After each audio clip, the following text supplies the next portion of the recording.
Many people have asked me if it's too late to register for Talkin' Shit, the history of African American culture that's co-taught by Kamasi Hill and me.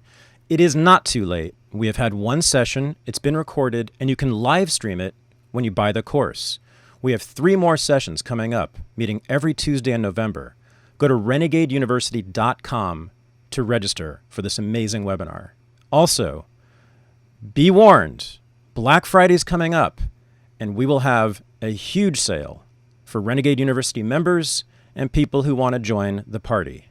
So look for that soon. Go to renegadeuniversity.com and join us. I hope to see you soon.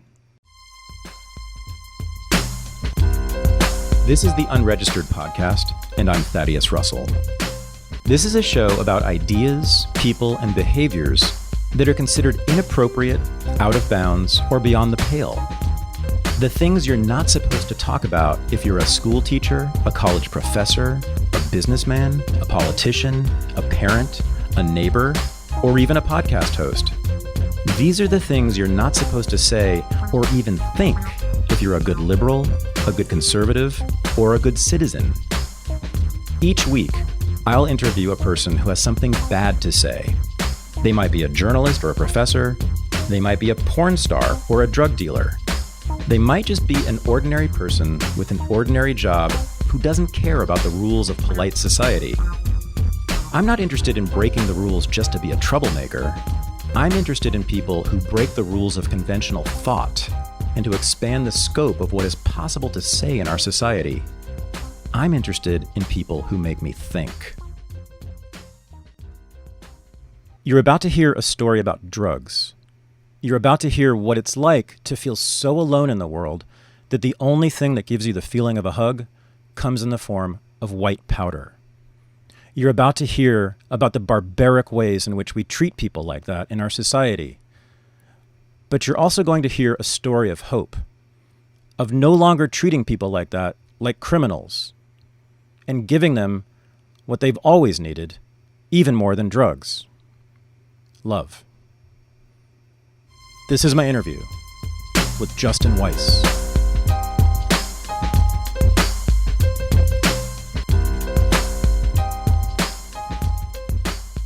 I am so excited today. This is going to be a very special Unregistered episode. In fact, I've never said that before on an episode, but I am joined from Kona on the Big Island in Hawaii by Justin Weiss, who's someone I have tremendous respect for. I just met him very recently. Someone told me about you, Justin, and told me your stories, because it's not just one story. And then we talked briefly, and I invited you on the show right away. As you know, I'm just letting the people know. But I was so taken by your stories and the way how comfortable you were in telling them that it just seemed obvious to me that you needed to be on this show. So we have a whole lot to unpack here. Let's I guess we could give people sort of the summary as to why I had you on and what your stories are. I mean, I don't want to reduce your whole life to this because it shouldn't be, but it has to do with drugs. So why don't you just give, like, if you were in the rooms, as they say, the recovery rooms, what would you say about who you are, just if you were given like a minute or two? Minute or two? Yeah. I remember just from a very young age feeling very disconnected from people around me, feeling very different than everyone else. I was put on a lot of like fake jovial personality for people, and I was easy to make kind of surface level friends, but I never really felt connected to many people. And I was a very sensitive kid too, and I learned very quickly to try and kind of shut that off. And very young, I got into drugs. I started, smoking weed and drinking with some friends when I was younger. And then immediately, maybe after 2 or 3 times of me smoking weed, I actually got my hands on some ecstasy and tried that. And it was awesome and made me feel content and confident. And then very soon after that, I ran into some people that could get their hands on cocaine. And I was doing cocaine for a little while, whenever I could. I mean, I was a young teenager. Yeah, how old were you? When the first time I did cocaine, I was 13. Oh my God. Yeah, it was the beginning of 8th grade. And and it was edgy. It was right in line with my image at the time, and my personality. And then, I mean, right after that, I was going. My parents were very concerned about me, uh, and so I started going in and out of treatment centers. Mm. And then eventually the state got involved in my case, and my parents actually signed over custody of me to DCFS, which is like Child Protective Services, so that they could pay for treatment for me. Mm. And so yeah, for years I was kind of in and out of that, in and out of group homes, foster homes, juvie, and on and off the street, because I wanted to do drugs more than I wanted to listen to people. Mm-hmm. I wanted to feel that contentment and that peace and confidence, and it was like that's what I was born to do. Almost felt like, um, and so I moved down to Phoenix to go to a recording arts school after I graduated high school, and I started doing heroin and meth Mm. regularly. I tried meth one time when I was 16 at like an alternative school, and I liked it, but it's very hard to get your hands on. But then when I was an adult down in Phoenix, it's very easy to get your hands on Mm. meth and heroin, and that started a 8-ish year binge of just being in and out of jail, on and off the streets, and really like dedicating my life to this. Um, it felt like I just wanted to put my pedal to the metal and just drown myself in that. Mm. And then eventually, yeah, I was able to get clean. Enough shit happened to me where I was rocked hard enough, and um, ended up overdosing and being in a coma for a couple of days and having a breathing tube put in me, Oh. and waking up out of the coma with this breathing tube in me, and my daughter coming to see me when she was not even 2 years old yet, and seeing me in the hospital bed, and her kind of being scared of what I looked like, and kind of getting carried into a treatment program again. And I really, it was like something kind of snapped inside me, where it was like this wasn't what I wanted to do anymore. And I worked really hard and have worked and continue to work to be where I am today. 3 years clean and sober. Mm. Um, Mm. yeah, Mm. that's a very brief overview. Already so powerful. And I've told you this before, and I've told this to many people. The best guests on this show are always recovering addicts because they are so comfortable with talking about it. They're so Yeah. comfortable with talking about things that most people would be ashamed of, because that's Mhm. one of the great things, maybe the greatest thing that goes on in what we call the rooms. And I'm speaking as a recovering alcoholic who spent a lot of time in AA rooms.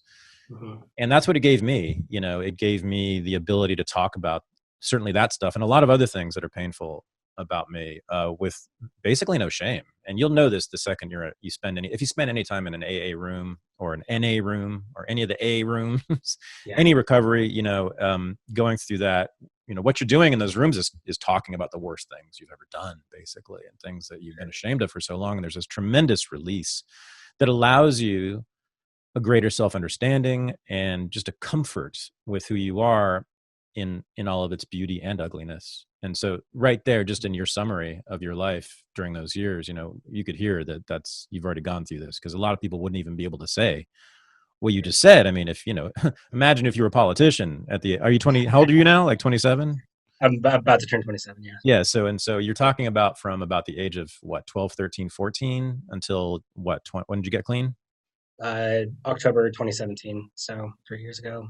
So Yeah, yeah, 23. About to turn 23. 24. So yeah, Mhm. so about a decade, Yeah. about a decade of your life, beginning in early adolescence, that's where you stand out a bit. You Yeah. started earlier than most people, but yeah, it's there's a lot more to say. You told me little bits of your story before, so I just can't wait to get into this. And it's going to be hard, probably for people to listen to. You've probably talked about it so much that it's maybe not so hard for you, but it's nonetheless, Yeah. I got to imagine it still brings up feelings. But the reason I wanted to have you on is you told me you would be willing to go down that road with me, and Yeah. I just have, Justin, I told you this when we met, I just have tremendous respect for you for having gone through this. And I don't even need you to have come out like successful with a great job and, on your path Right. and being married and with a child, which you basically are, but like, I didn't need a happy ending. I just needed you to be honest with me. And that's what I miss in life and society and people, honesty about who they are and what they've gone through. That's what I love the most. So let's go back. So where were you? Where were you as a kid growing up before 12, before you found the weed? Yeah. Yeah. I grew up in Park City, Utah. Oh, Um, Ski bum town. A lot yeah. of old crunchy hippies there. Yeah. Um, and I mean, it was beautiful. It was hard for me because my parents were kind of like in the middle, so they weren't rich like a lot of the kids I grew up with, and they definitely weren't poor. So I was kind of like in this middle ground with them. My dad worked at a water treatment plant in Salt Lake City, and my mom was a elementary public school teacher. Hmm. And but yeah, I mean, I when I was younger, I felt like it was pretty normal the way I grew up. I was adopted though, so I was adopted at birth, Mhm. and my birth mother is also an addict, and Hmm. she was 17 when she got pregnant with me, and Oh, so she gave me up. She gave me up for adoption. Actually, to her, my parents that raised me were her neighbors across the street, and wow. so yeah, so she ended up taking off, and I was adopted. Hmm. And I didn't think that really played a big role in kind of my development because I always pictured my parents as my parents. And Yeah. I never really held any resentments because of the way that I was told that I was adopted. Um, they always just told me, that my mother loved me enough to be selfless enough to give me a better chance than what she could have given me. And so I never really harbored any resentment. But looking back now, I think I have an issue with connection with other people, probably stemming from that and from knowing a lot of people who were adopted or had rocky relationships with their families that they did have or were put in foster care really young. That seems to be a factor in the way that people approach each other, and Hmm. especially in the rooms. I mean, it's extremely common to see people Hmm. who are adopted or raised by other people or raised by an uncle or a grandparent or something like that in the rooms. I got to go the intellectual route for a second before we get into the Okay. painful stuff. Well, this is sort of painful too, but of course, you've just thrown a wrench into my whole nurture over nature argument, right? Right. I'm a nurture guy. I don't believe in Okay. anything being predetermined biologically. Hmm. At least I've just never seen convincing evidence. But Sure. hey, this is definitely a point in the favor of those who see genetics as being determinative because Sure. you have siblings, right, with your adoptive parents, don't you? Yes. And Yep. they did not go this route, right? No, they did not. No, it's with one, and she did not. Yeah, at Yeah. all, right? She wasn't into drugs or drinking or any of that. I think recreationally, Yeah. but yeah, not definitely not an issue. Okay. So you were born at, I mean, you were sorry, you were adopted at birth. And when did you Yes. find out that you were adopted? I don't remember not knowing. Oh, Yeah. okay. Oh, well, there it is. Yeah. I mean, that's it. It's the knowledge that you were different in that way, in that fundamental way. Probably. I Yeah. would guess. Now, what about your parents? I mean, you've described them as actually being pretty mellow, kind of lefty in a good way in terms of like their attitudes toward things like drugs, right? Yeah. They weren't usually people like you come from hardcore Christian conservative families in Texas or something, right? Yeah. But Yeah. Probably. you don't, right? So can you talk more about your parents? They might listen to this, so I know you have to be a little aware of that. Yeah. But Well, yeah. So my parents, yeah, they were both old hippies. Hmm. They grew up in the '60s. They were significantly older than me, Hmm. significantly older than most people's parents. Okay. Um, like my mom isn't 70 yet, but my dad, who just passed away a couple weeks ago, he had just turned 71. Oh, right. So Wow. Your yeah, dad just died. Yeah. Wow. yeah, yeah, Okay. Yeah. yeah. But they were, yeah, I mean, they were pretty open about stuff. And even I remember getting caught the first time I ever got stoned, my mom knew. And she was very like, "Are you stoned?" And I was like, "No, no, I'm not." And she was like, "You sure?" And I'm like, "Never done it before, mom." And she just kind of let it go. And Huh. even before times after that, I got caught with weed, and they were very, they kind of like kept it in like a closet. I Mhm. found it, but I think they were planning on giving me a talk, kind of like, keep your grades up, and we don't really care if you're doing this. Mhm. So yeah, I mean, my dad was a pretty quiet guy. He liked to read a lot. Mhm. But yeah, they were both very like anti-Bush at the time, anti-war leftists. Yeah. Okay. Yeah. hmm And their attitude towards drugs was relatively Yeah, relaxed. relatively relaxed. I Yeah. mean, for Americans, certainly. Yeah, for sure. So let's go back to the 0 to 12 years, right? Before you discovered the drugs. And you Yeah. talked about this lack of connection with Yeah. people. Can you describe that more? Like what can you Sure. remember sort of how that felt as a kid? Yeah. I didn't really notice it when I was younger. Mm, Um, right. it took a while to kind of even really recognize it within myself. But like I said, I was very jovial. I was a very made friends with everybody. I was a chameleon as a kid. I could really blend with anybody. I really didn't have problems getting along with people. Um, but it was always up here. You know what I mean? It was always laughing, messing around, or if we're going to talk about issues with kids, I was usually pretty empathetic one way. Like I would be very invested in somebody else's problems, but I never really opened myself up and felt Mhm. the need to. I always kind of felt like the person who was always one who was patting the other person on the back, and being there for them. But I never really expressed myself in any way that wasn't just extremely volatile. Okay. Yeah. Did you sounds like you weren't feeling seen. Is that right? Yeah, I don't think I recognized that at the time, but I think I was missing that because anytime I would express myself, it was through anger. I was very much a kid that would punch holes in the wall, Oh, yell me at too. people. I started listening to very angry music very young. Um, my heroes when I was 11, 12 years old were like Marilyn Manson Oh, okay. and like I was into pretty Slipknot and angry music. Um, and that all kind of like channeled all of this anger inside me and not feeling really a part of. Like I felt like I could slip away at any moment and people wouldn't really care too much. Really? Yeah. And did you feel that coming from your parents? No, my parents, they're definitely more on kind of the surface level disconnection kind. Like my dad was very quiet, and my mom also, she had a relatively difficult upbringing, and so she kind of she was incredible for what she came through, but was probably very uh,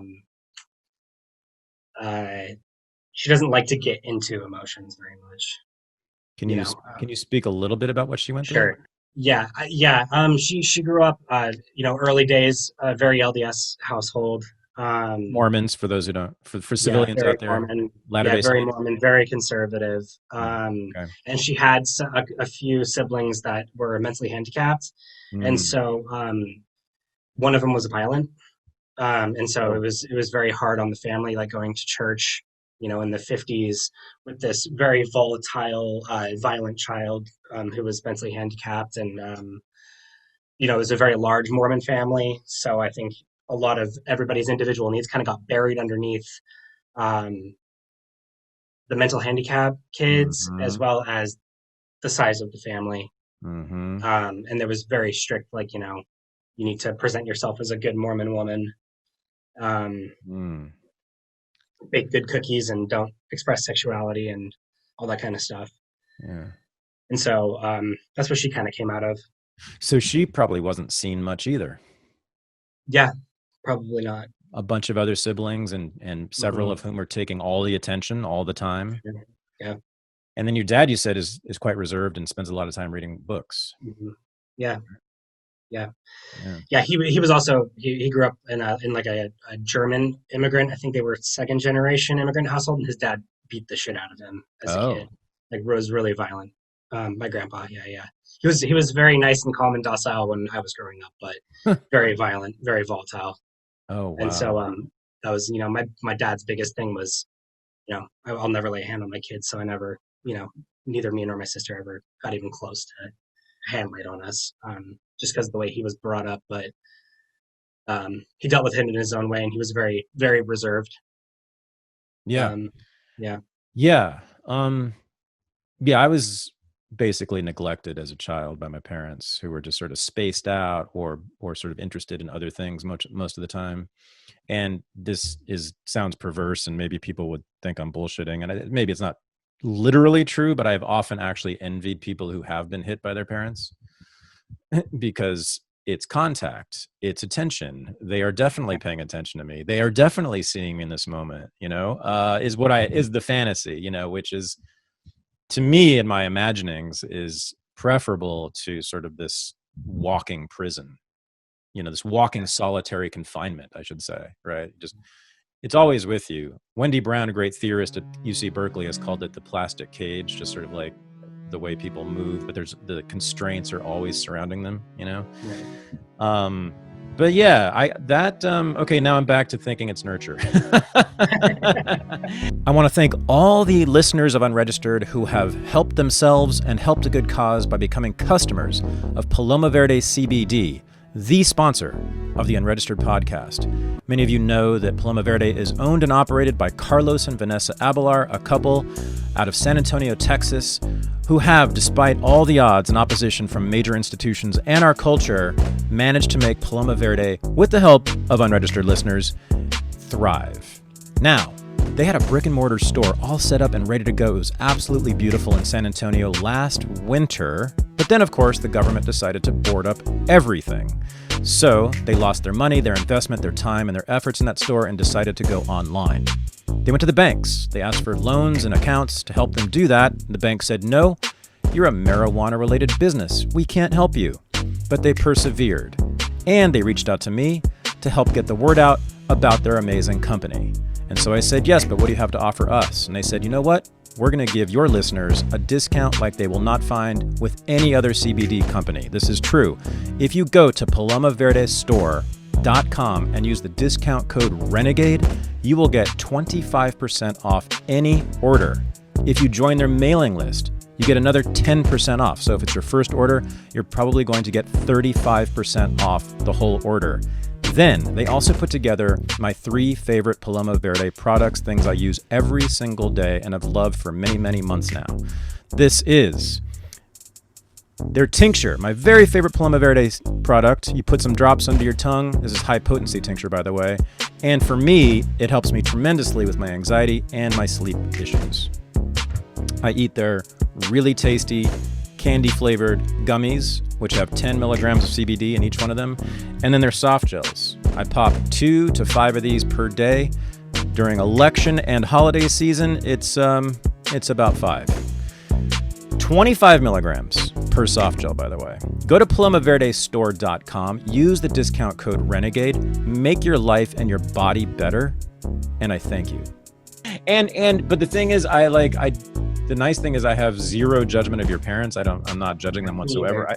It sounds to me like they had backgrounds that kind of put them or kind of forced on them a kind of personality and a kind of way of relating with people that would leave a child of theirs perhaps feeling unseen because they were so busy kind of retreating from their own trauma in a way.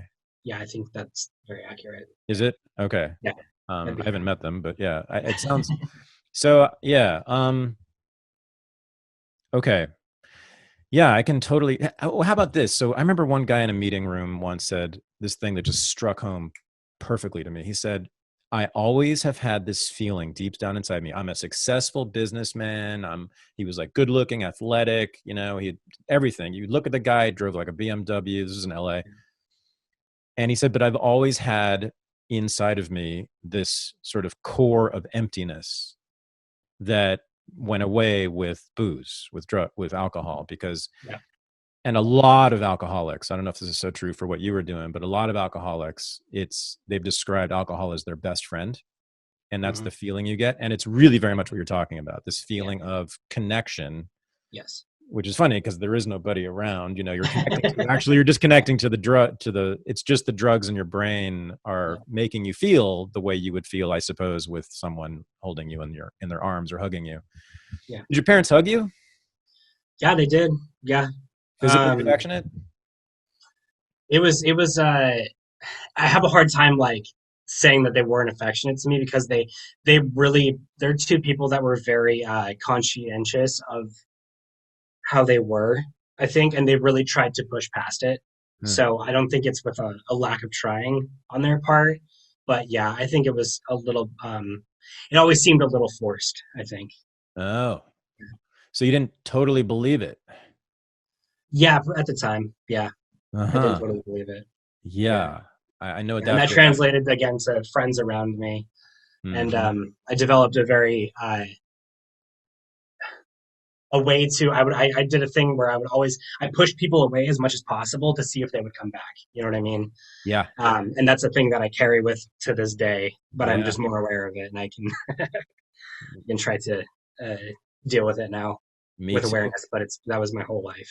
Me too, brother. Yeah. No, my thing is, pushing the envelope, being provocative, Yeah, sort of deliberately poking at people until they get pissed off at me. And then I panic and wait. And if they come back to me, then I'm in tears and it's the greatest thing in my life. And I love them so much. And oh my God, this is great. I'm whole again. And if they don't, then it's just further proof that I'm worthless and yeah, unlovable. yeah, totally, It's a 100%. lovely cycle. Does that sound right? Is that similar to That's yours? exactly right. Yep. Mm. Yeah, it's not a good cycle to get into. Yeah. I've been trying. I'm 55 and I'm still working on it. I Yeah, I badly. think that's something I'm sure, like me, it was something that it was instilled in me to do when I was very young. And Yeah. so, and it was very unconscious until recently. Yeah. Was there, again, I'm still struck by how early you started experimenting with drugs, 12 years old. Mhm. I mean, was there any traumatic moment or was it just this kind of ongoing feeling of Yeah, disconnect? there was no this traumatic moment. It was all ongoing. And I just remember being like as a kid, being very sensitive to rejection and Mm. being very sensitive to abandonment. Hmm. Uh, Hmm. and then on top of just being like very volatile as a kid, like and I would kind of push people away. I kind of backed myself into this corner where I was that person, right? I was this person that would explode, the edgy guy, the guy that didn't give a shit, and I kind of like it felt like more in control of my feelings of abandonment when I was kind of the one making the decision to be abandoned, and Mm. it was the world's fault. It was never my fault, right? So Yeah. Rage, another element, yeah. yeah, that I Mhm. share with you. That's something I've been working on for a long, long time. I just now, maybe like about 6 months ago, got it somewhat under control after like 50 plus years of smashing things. I used to break things on a regular basis. This was like, Yeah, I'd say like 3 or 4 times a year. There would be something broken or like a mark on the wall that was new from sure. me. Yeah. You did that too? Oh yeah, for sure. Yeah, but not hit. I never hit anybody, any person. Yeah, I've been in very few fights, even in the situations I've been in. Yeah, Right. never hurting So people. let me ask you this, and then we'll move on to your illustrious career as a drug addict. Your sister, did Mhm. you feel on any level at any time that she was treated differently because she was their biological child? No, Mm. but I also say that with her, she moved out and went to college in Palo Alto when I was in first grade. She went into college. You mean Stanford? She went to Stanford. So Yeah, yeah, there's some big brains in your family too, and you're one of them. I mean, it's a thinker, it's a thinking family. It yeah, seems like. I'd say that's fair. Yeah. Yeah. Okay.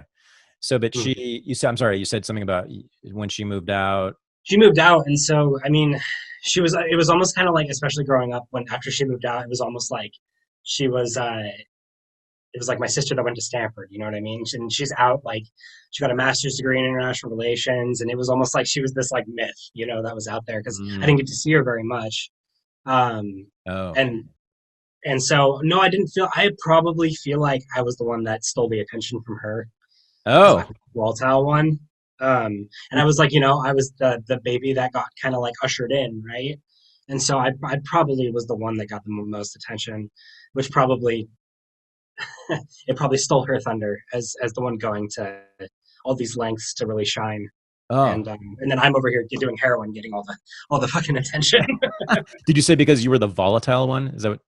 Yeah, yeah, the volatile one and the Yeah. drug addict and the Yeah. and Yeah. the one who always needs attention or else he might die on us. I see. Yeah. So I'd probably say it's the other way around. Oh, Yeah. I'm so, yeah. Ah, all right. Yeah, you needed attention or you would die. That's pretty heavy.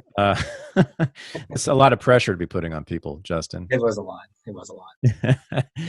But okay, so you're doing weed at 12, you're doing coke by 14. Yeah. Your parents are getting concerned, but not too concerned. And then Well, finally, I got expelled from school when I was 14 for I had a mirror and a razor blade on me that had cocaine residue on it. ooh, And then I got kicked out of the district, actually. I wasn't allowed anywhere on school district property I mean, after that. this was in Park City though, which is It not was in really. Park City, Utah. Is that Mormon country like the rest of Utah, or is it? No. That's like a liberal Yeah, bubble of right. Utah. Yeah, That's what I figured. Okay. So okay, yeah, it's like Berkeley in Utah, probably exactly. similar. Yeah, okay, so they don't like put you in a dungeon like they would in Alabama or someplace or No. early, but they did it. They expelled you from the entire district. Yeah. I don't think I'm technically still not allowed on school property, probably. And that sucks because my mom was a teacher in that district. Oh Jesus. So Okay, so what age was that? 14. I was 14. Yeah. And where'd you go? What happened? I got I got sent to my first treatment center, which was it was a boys ranch down in Panguitch, Utah, Hmm. and I was in just redneck conservative hell down there, and it was they really got some backwoods people to work for them down there, and Yeah. I was down there for about 15 months, Jesus. experiencing that. Yeah, When I think about, I can't see myself as a 14-year-old in my mind's eye, but I can certainly see my son as a 14-year-old. And just the thought, I've had another person on the show who was in an adult prison, I think at the age of 15, and yeah. similar, maybe not actually as bad as what you went through, but tell me about this place. What happened? Tell me about the first day you showed up there.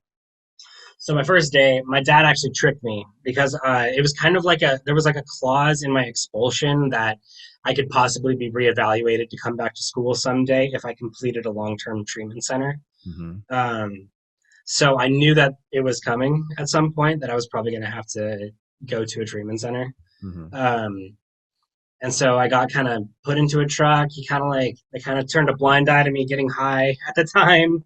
And I got driven down to Panguitch and he told me I was going to have an interview with the guy who ran the place. So I went in and I sat down and started talking to him. And then I saw my suitcases get put next to me. And they told me my dad just left and you can work your way out in, about a year if you work hard. Ooh. How'd it Yeah. feel? I was shocked. I was shocked. It was very shocking. I was not expecting it. And I wasn't expecting to have to do something that long term either. My entire, my world was around, people that I knew, and I just got shoved in the middle of nowhere um, with some, very unstable, unsavory people. Um, 14. 14 years old, yeah. How big were you? Do you know? I was always tall and skinny. Tall and Yeah, skinny, just like tall me. and skinny.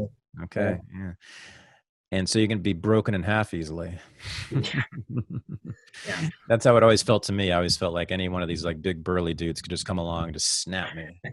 Very vulnerable. I don't know if you felt that way. Just I don't think I felt vulnerable at the time. I felt larger than life at the time, kind of, oh, because I still was kind okay. of a bad boy at school. Yeah, so I kind of felt tougher than everyone around me. Oh, hold on. Oh, you were the bad boy. Oh, you were badass. You were I was you badass. you were Yeah, feeling yourself, Justin. I was really feeling myself at Oh, the you time. were okay. Okay. I mean, obviously, it was a defense mechanism to how I really felt, but that was Sure. definitely the exterior that I put on. Was Oh, and part was of you, bark, a lot of bark. Yeah, but part of you believed it certainly. sure. Yeah, yeah. And what was this just from what cocaine does to you? Gives you megalomaniacal No, I impulses, think it was or probably something like I was one of like three of the kids in my school that ever even tried that shit, and I was the one that was willing to do it, right? oh, Because okay, everyone was, yelling at me to not do that. I was kind of the one that was willing to take the step, you know.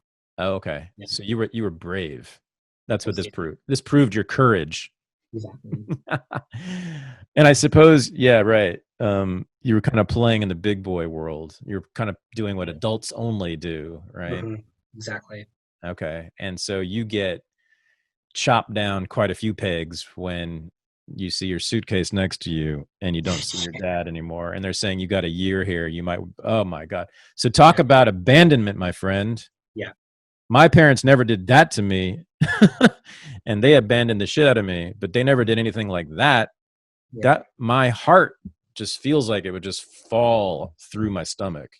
Yeah, I think because that's not the one that really hurt. The one that really hurt was I got tricked into going into a courtroom, and then my parents actually signed over my custody over to DCFS. So then I was awarded the state. That When was was the one that really hit me. Um, when was the that? one that was when I was 16, Okay.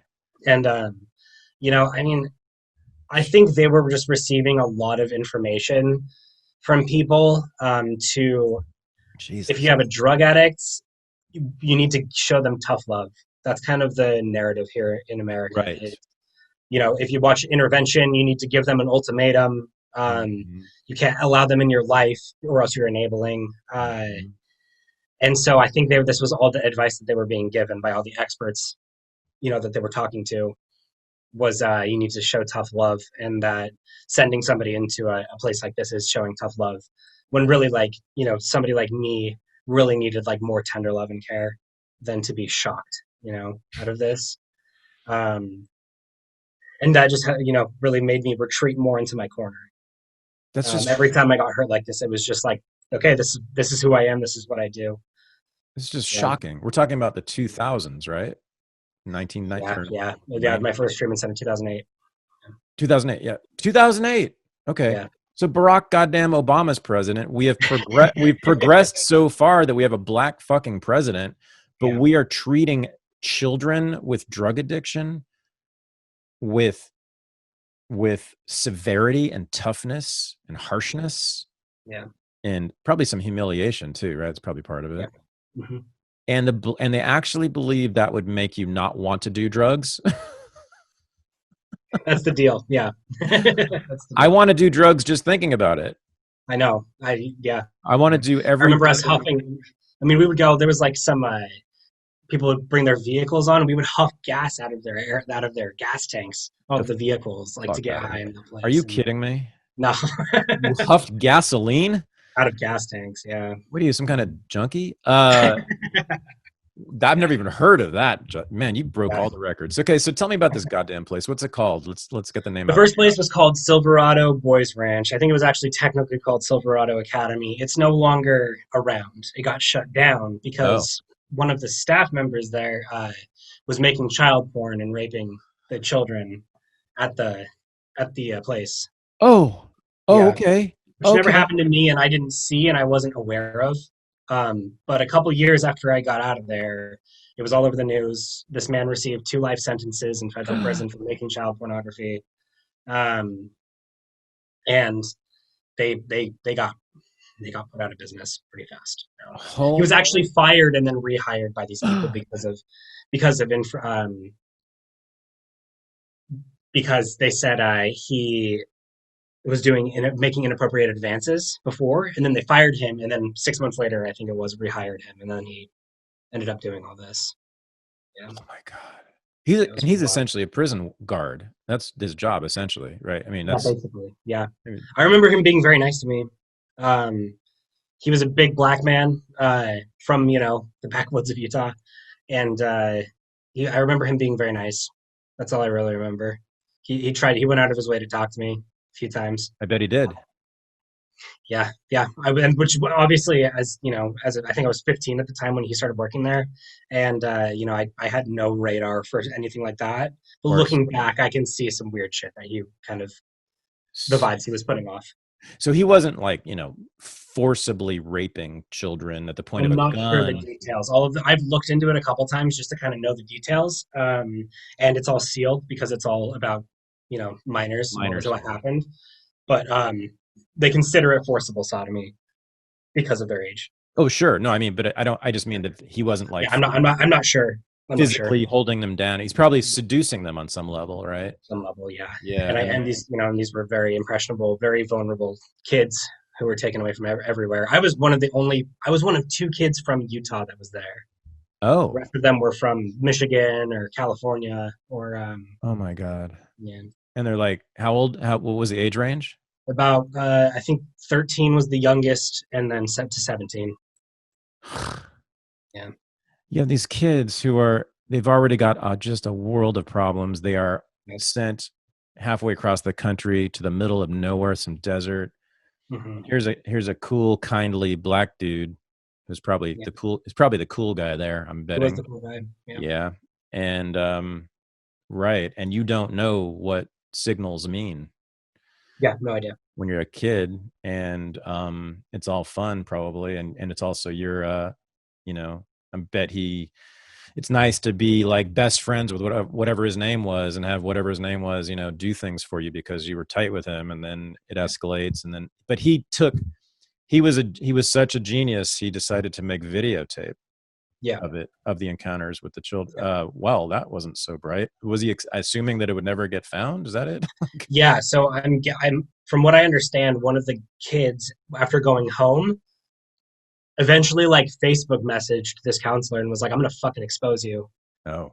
And he's like, and then actually, I think this guy contacted the authorities and saying that he was being threatened. Oh, And then, yeah, yeah, and then the investigation ensued. Yeah, what were they called? Were they called counselors? there was staff. We called them staff. Staff, yeah. So there's Staff. the staff guy was a complaint. Wow, this guy was a little bit deluded Yeah, in addition yeah, to all the other things he was. But yeah, so that's where you were sent when you were 14 years old, Justin. yeah. Jesus Christ. And this was going on when you were there. You just didn't know about it. Is that right? I'm not sure. I'm not sure the timeline of exactly when this was going on. As from what I think I gathered from the articles was that it happened after he was fired the first time, and I left before he was fired the first time. Okay, but he was there when you were there. Oh yeah, yeah, I know. Yeah. Sure. Ah, well, that's lovely. What else did they do to you at this place at Silverado Boys Ranch? It sounds so fun. It sounds like you would just be riding horses and lassoing ponies and shit. I mean, kind of. We did ride horses. There Yeah. was this one kid who I really liked. He was kind of wild, and they would bring a new horse on, and they would have him. He was 14 years old. He went on the back of an unbroken horse, and he would just fucking break these horses. Kid was Whoa. intense. Yeah, Wow. yeah. Huh. He'd just laugh and smile the whole time, and I was scared shitless. So is that so? Yeah. So what was the treatment for you there? So, I mean, I was lucky to have like one of my counselors there was this old hippie lady from Wyoming, and she was very nice to Good. me. Good. She really got along with my parents, so that was good. But I mean, it was very like not. It wasn't very closely regulated, and it would be very surface level. Um, it felt like their approach was like sit here, and if you don't get in trouble too many times between here and a year, we'll let you go. There wasn't much counseling that really went on. They put me on a lot of medication. Mm. I was on Seroquel and Zoloft and all sorts of stuff. Um, that's basically what they did. You know, if you don't cause any trouble between certain amounts of times, you can move up levels and get out. They put you on other drugs. Yeah, they put me on very mind-numbing drugs. I felt like a zombie for about a year. They put you on mind-numbing drugs, Mhm. and just made you wait it out, huh? You were supposed to wait out your addiction, and it would go away. Being on other drugs that were numbing your mind, Yeah, cut off from everything in your yeah. world. How often do you see your parents? They would come every. I mean, again, a testament to them. They would come down every couple months. My dad, especially, he would drive. I mean, it's not a short drive from Park City to Panguitch, Yeah. and he drove down every couple months, and he would take me out, and they would go camp for a night or whatever. And Oh, okay. so I saw him fairly regularly. Not your mom? Yeah. My mom would come less because she had the teaching job she couldn't really escape from. But I got calls as often as they could. Um, yeah, I think they really showed that they were trying. I don't think they knew what to do. Nobody knew really what to do, and the experts really gave them really stupid advice. Yeah. It's easy for me to sort of sit back and judge all these people treating you this way. But if again, my son was terrified of drugs, so this was never an issue at all. But if he had Yeah, been not just doing a lot of drugs, but it sounds like your personality at the time was probably the bigger issue, because you were the yeah, big man on campus in what is it, fifth grade or whatever it was. So and you probably had a lot of arrogance and braggadocio and all that stuff, yeah, right? sure. How do you deal with a kid like that? I can imagine. And you were volatile, getting really angry, going into rages, breaking things. Yeah. I can see being so desperate at that point. Raising kids is the Yeah, hardest thing ever. Oh, well, so hard. Yeah. that's right. You're a Yeah. father now. That's right. Yep. It's the hardest thing ever that I've done. Yeah. And especially, and you don't know this yet as a parent, but the older they get, the more difficult the problems become Yeah. emotionally. It goes from like tons of physical problems, like, getting them into their little outfits and their diapers on and all that stuff, Sure. which is exhausting, but it doesn't affect you deeply. But by the Yeah. time they hit adolescence, it's like big grown-up kind of problems, except they're sort of out of Mhm. control grown-up problems. Yeah. And do you have sympathy for them for what they did? So much sympathy. Oh, you do? Yeah. Okay. Yeah. Tons. I don't. I think I harbored some resentment over when they actually signed me over. But I think after the years, and especially like once I became a heroin addict and I was on and off the streets, and I was like, it was got really very. My attitude shifted a lot when I was really humbled kind of by the streets and being in jail. And I really wasn't imposing it so much on them. I wasn't really around them much. I wouldn't contact them when I was off on benders. And so at that point, they were very much like their phone was always callable at the time. Mm-hmm. So I could always call them. And so I just developed like an immense respect for them at that point. And then looking back, kind of dropping all that resentment is when I really saw just they were doing really the best they could with what they had. How did they feel about it at the time and since? So my dad especially, he told me so many times that he wishes to God he didn't sign me over to the state. Oh, that was the big moment. That was the big one. Yeah. Yeah. Okay, so you get out of Penguich, you get out of Silverado Boys Yeah. Ranch, I was and high the day after I got out. yeah. Yeah. Oh, so it didn't work, huh? Oh, it Okay. didn't work. Yeah. The day after, how did you get high? Do you remember? I smoked pot with some old friends of mine. How did it It how did it feel? was great. Yeah. Yeah. I like snuck out and then we just went around the town all night. Yeah. Smoking weed in the back of a car. Oh, Yeah. when you're 15, right? I At was that point. 15. Yeah. It was a Okay. lot of fun.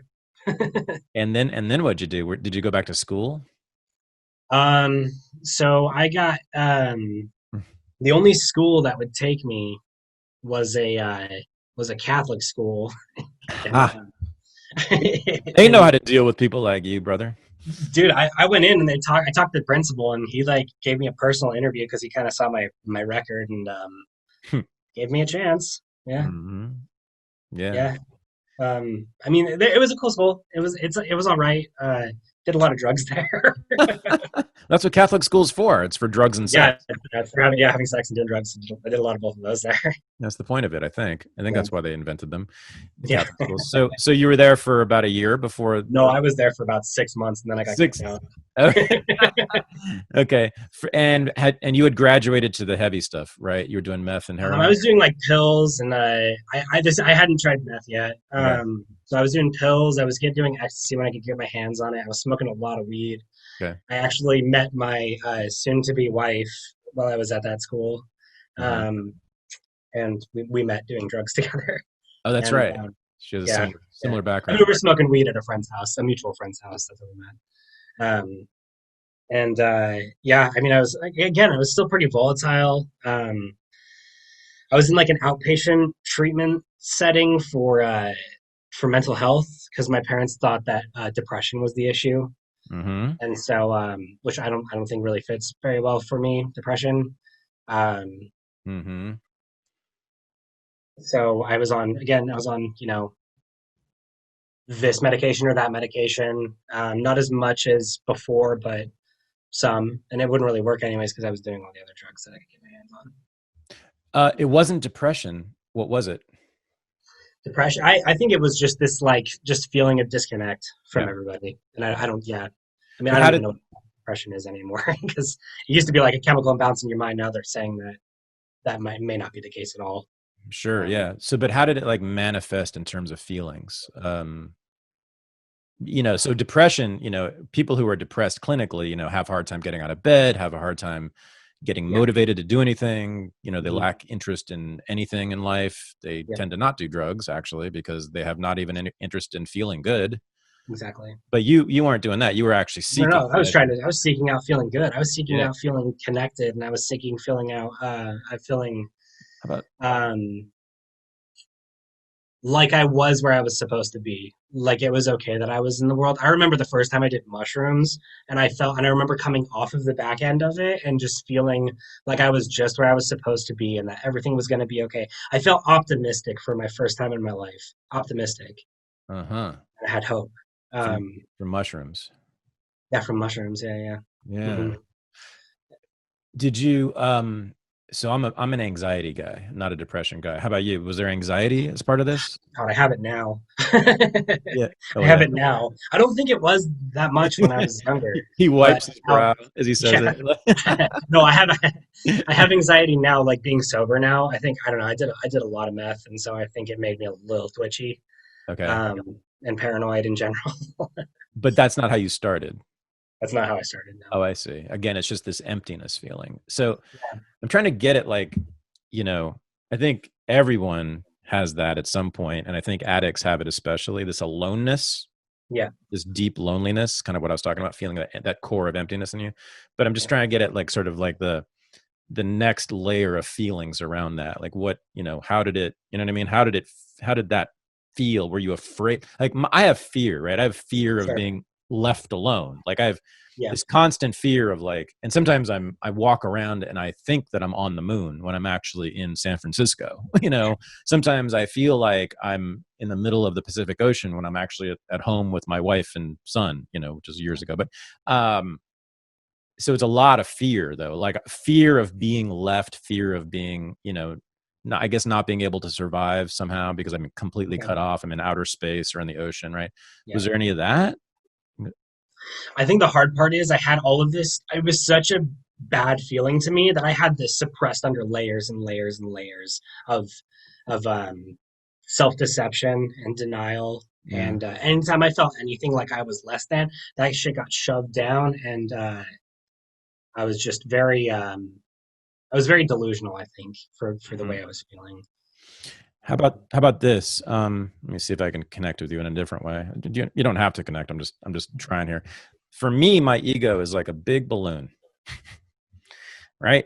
Big it can get really big if it gets inflated with the right amount of air, which is affirmation from other people largely, right? Mhm. Get so big and I feel so great, and I feel like you do when you're doing a bunch of coke.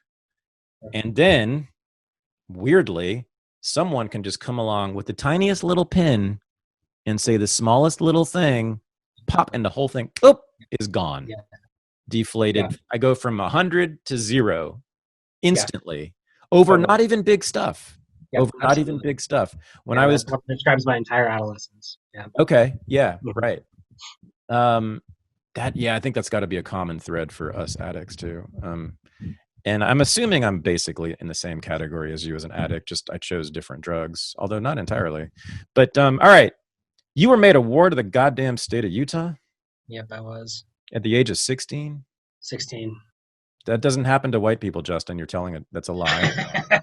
There's I know my nothing. white privilege didn't come and save me at that moment. Yeah.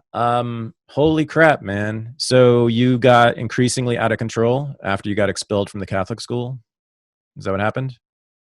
What's I think so. I was very suicidal at the time. hmm. I think the thing that pushed my parents over the edge is that I actually got put on lithium, and Ooh. I know it was very bizarre. I think they thought I was maybe bipolar. I don't know. And so I was on lithium, and I started saving all of my pills as my parents were giving them to me because I was gonna take the way out. I was, and Oh. my parents actually found my stash of pills, Oh, and you were saving them up to kill yourself with. yeah, yeah, and I think that was kind of like my parents were like, okay, what the fuck do we do? Um, and I guess my therapist at the time told them, the option of why don't you just sign him over to the state and then the state will pay for his treatment. Because they couldn't afford it. Yeah, they had put like a second mortgage on the house to pay for the first one that didn't work. Oh, geez. Yeah, and Oh, shit. yeah, so I remember I got kind of like tricked into going into court. I didn't, I wasn't even told. I don't know. I guess I was just super fucking naive at the time What because I did, kept getting tricked into these situations and not even questioning them. how did they trick you? But You're a smart guy. What did they I say? know, well, I wasn't thinking. I was getting high, and so they were like, "Yeah, show up in front of a court," and I was like, "That makes sense," and so I did. Yeah, And I it's had like headphones on, like this Rasta shirt, and like ripped jeans in front of the judge. And yeah, and so I was there, and I didn't really know what was going on. And my the judge asked my parents to stand up, and the judge said something along the lines of, "Are you willing to relinquish your rights to the care of Justin to the state of Utah?" And then they had my new caseworker, who I didn't know yet, stand up, and he said, "Will do you accept the guardianship of this child?" And they said yes. And so basically, they said, "We're just going to send him to juvie and have him wait until there's an opening in some sort of treatment program." That's a state-run one. So I got put in juvie for I think a little over a month, waiting for a bed somewhere. a prison for kids is what Yeah. juvie is.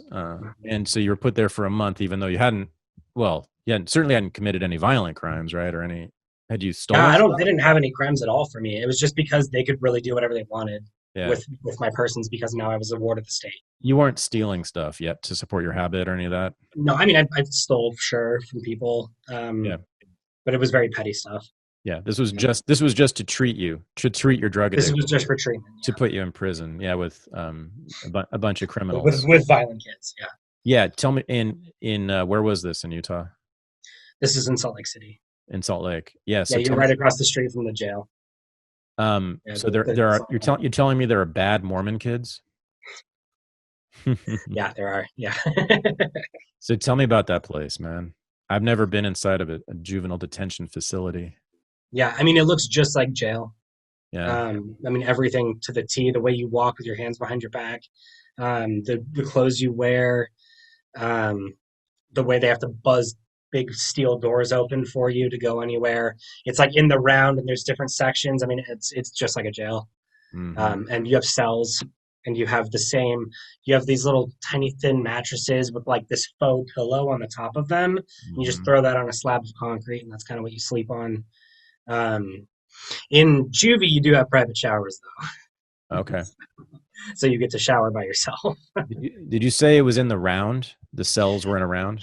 Yeah, yeah. So like, there's like a central control room, and then there was sections that kind of branched off of that central control room, and it was just plexiglass and guards with guns. Um, Yeah. Here's the great thing about that, Justin. Do you know what that is? That's the panopticon. Are you aware of Michel Foucault and the panopticon? Have you heard of this yeah, theory? Yeah, so he wrote a history of the prison, and he said that what happened in the modern age was they invented this new way to control prisoners, which was to build prisons in the round with a guard in the middle. It's amazing. You're describing, if people can go to Discipline and Punish, his book, and you'll see he describes Justin's prison to a T. But he's talking about like 18th century France. But here's the good news, Justin. So you were unseen, or certainly felt unseen.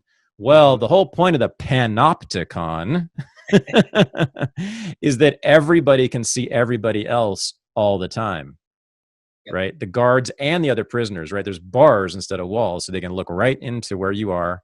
You yep, were always being seen. Well, that must have made you feel better. yeah, yeah, Well, for sure. I'm well, hang on. I'm 90% joking, but there's 10% of me that wants to take this a little bit seriously as maybe Thaddeus Russell is about to try to say something good about juvenile detention, everyone. Maybe for certain kids, like I've always thought this about like boot camps and like the military generally. I think for some people, for some kids, it's better than the alternatives because they're so lacking in structure Yeah, and they're so lacking in discipline they need just to survive or to thrive. yeah, And they learn skills and they have a sense of place. And most importantly, someone's yelling at them. yeah, Someone's talking to them. Someone's watching them. Someone's monitoring their behavior. And for someone who needs attention like you so desperately did, now this is not exactly the kind of attention I would recommend if I were the head of a juvenile detention facility, but yeah, I mean, was there anything salutary about this? Was there anything beneficial at all from your point of view? Yes, I do. And I think that with certain personality types, especially, I've Mhm. seen people thrive in these environments for sure. Oh yeah. And I've seen people get out of these environments and not thrive, and then get put back in them and thrive. Okay. And so I think to a specific personality, this works very well. And then that's the personality that gets pointed to as, see, this should work for everybody. You're just not trying hard enough. Um, and for me, it kept me safe. It kept me watched. There's a good chance I would have killed myself at that Mhm. point in my life if I wasn't watched so closely. It might Mhm. have saved my life. Um, But I mean, I learned how to, like, make my bed. I learned a little bit of responsibility, a schedule for eating. hmm I mean, there's plenty, right? I got my fucking diploma because of being in juvie. oh, And being in these places, like, because I was forced to fucking go to school, and I got my diploma. Um, okay. Yeah. yeah, I mean, and I was forced sober on in some ways, like, I hmm was forced sober most of the time. hmm Um, and I did get some therapy out of these places. hmm I think I was too fucking delusional and unwilling to change that did hmm much good at that point. But thinking back, there's more connections that can be made because of what I heard back then. Okay, so I want to get back. I want to get back to you. You also are a big thinker, and you've actually researched all this stuff. We haven't even gotten into this. You're a bit of Yeah, an expert on addiction and addiction treatment, yeah, and you have very specific ideas. In fact, you have some plans and a vision for building alternative rehab centers for yeah. people, right? For kids in particular. So, but I want to get into that in a second. But I want to go back to. I want you to tell me in as specific and concrete detail as you can. I want to hear exactly what your feelings were when you were in that courtroom and you realized that you had just been signed over to the state by your parents. What was the feeling inside of you? I felt like my heart dropped. I felt like my heart just dropped down below my stomach. Yep. Um, I was shocked. My parents were like crying, Oh. and I've seen my dad cry fucking twice, and that was one of those times. And I just saw how fucking scared and ashamed and unsure they were of doing this. Um, and then yeah, I was just like, what the fuck? And then they took me back into the holding cells behind the courtroom, and I was shocked, totally shocked. Because you'd never been in a proper prison. You'd been in sort of the No, almost yeah, prison. yeah, like a foe. Yeah, Yeah, but this is the real deal. Like this seeing is real. seeing cells and going in. What does it feel like stepping I get into? put in handcuffs.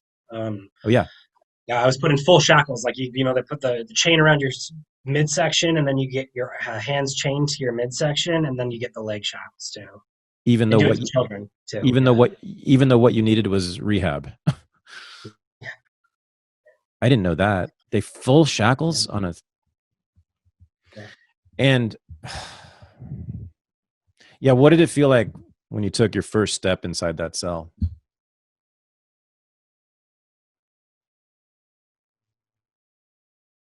I think it was just shock. Like, I didn't even know what to feel. I felt Mm, it was like I was buzzing. You know what I mean? Just like, what the fuck.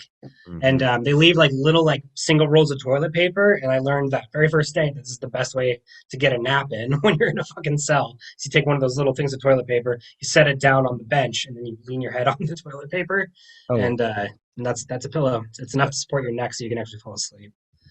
Um, wow. yeah, and I've never heard about that trick. it's very common. Was it? Very Wow. common. Yeah, Oh my god. So you were in juvie for a month, and then where they about a sent you? month. Yeah. And then they sent me to a place called Lighthouse Academy, which was in Morona, Utah, Okay. middle. And if Penguich is in the middle of nowhere, this was even more in the middle of nowhere. Okay. Yeah, I mean, it's just all there is out in Morona is fucking turkey farms and desert, man. Just turkey farms Mhm. and desert and temple and Mormon temples. I Oh, mean, it's the fucking backwoods. okay. And this was this similar to Silverado? So the differences are pretty clear once you between going to a private run treatment center for Oh. kids and a state run Oh, one. this was government. Oh, okay. This This was was a government. state-run treatment center. Okay. So there was a lot of gang tattoos at this place. Oh shit. Yeah, there was a lot. There was a lot. There was like rival gangs in here. There was, I mean, people bringing like real drugs in. Fucking, there was actually a highway patrol officer that owned the place, and so there was two owners. One was a highway patrol officer for the fucking county or whatever, and then the other one was actually the mayor of Moroni. They were the two co-owners of this treatment center, and it was a lot. It's a lot smaller. It's basically like there's a basketball court out front, and then there's a fence area for sheep, and and then there was two houses, and it's basically a kitchen, a common area, and then just a bunch of rooms. And that's stay there for. I was there for about I think 7 months. The mayor and a cop owned it. Yeah. I remember a few years ago when it came out that a Pennsylvania judge, do you know about this case, was sending children to, I believe, places like that and getting kickbacks for it. That would make sense. Yeah. That makes sense. That wouldn't shock me in some of these places that I've been to. And I'll say it right now. I want to kill that motherfucker. I don't care. I mean, who wouldn't? I mean, how would you not want to kill that person? So I wonder if that was going on there. I bet it was in some degree. I bet it was. Yeah. So what'd you say? You told me something about that guy who owned it, the highway patrol officer. What was his deal? That's very LDS guy, had a lot of fucking anger issues. Nobody really liked him, even around the town. Like there was other people. I think it was his nephew that also worked there, and he was really. I was actually close with him, and I learned his last name, and I'm like, "Are you fucking related to him?" And he's like, "We don't mention that." And he was very sadistic. He was very antagonistic with the children, with all of us. He was just super antagonistic, and he would come in with his fucking full garb on and his sheriff's badge and fucking gun on his hip and chest puffed out, and he would just fucking humiliate people, man. He was just very, very mean and condescending, just very rude.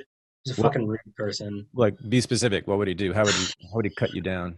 God, I mean, he'd go up to people who were who were about to be in trouble, and he would go as far as telling them that they were worthless, and that just very sarcastically all these people over here, they're about to get out, you're never gonna fucking get out of here.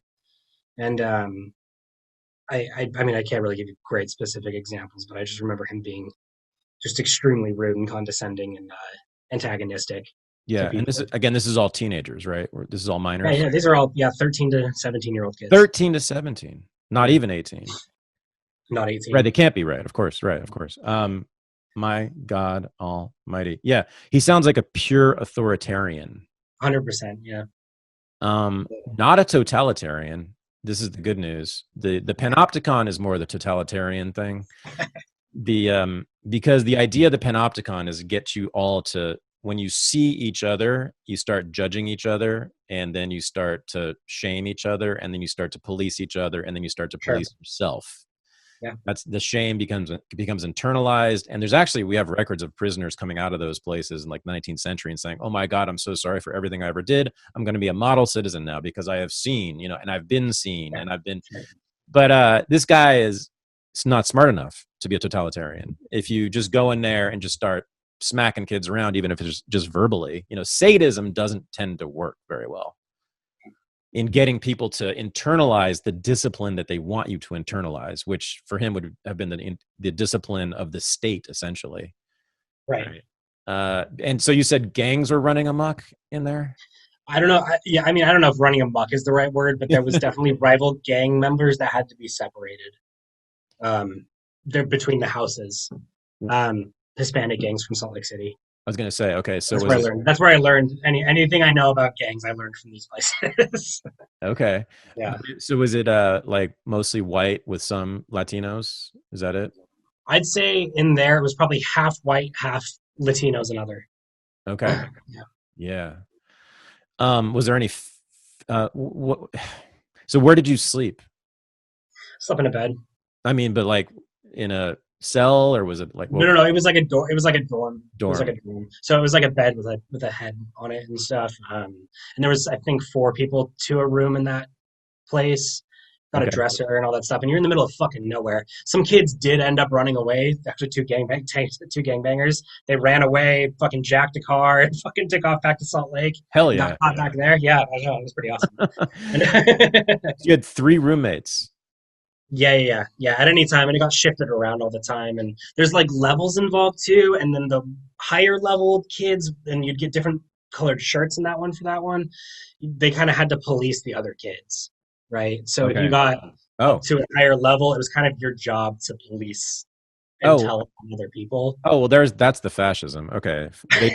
They did figure it out a little bit there. That's They good. did. Good for them. Okay, Yeah. they weren't so stupid. Yeah. You co-opt some of the kids to become cops essentially. So they internalize the discipline, right? Mhm. So what was it like to be around, what were these kids like who you were with? It was scary at first because I was fucking culture shocked for sure.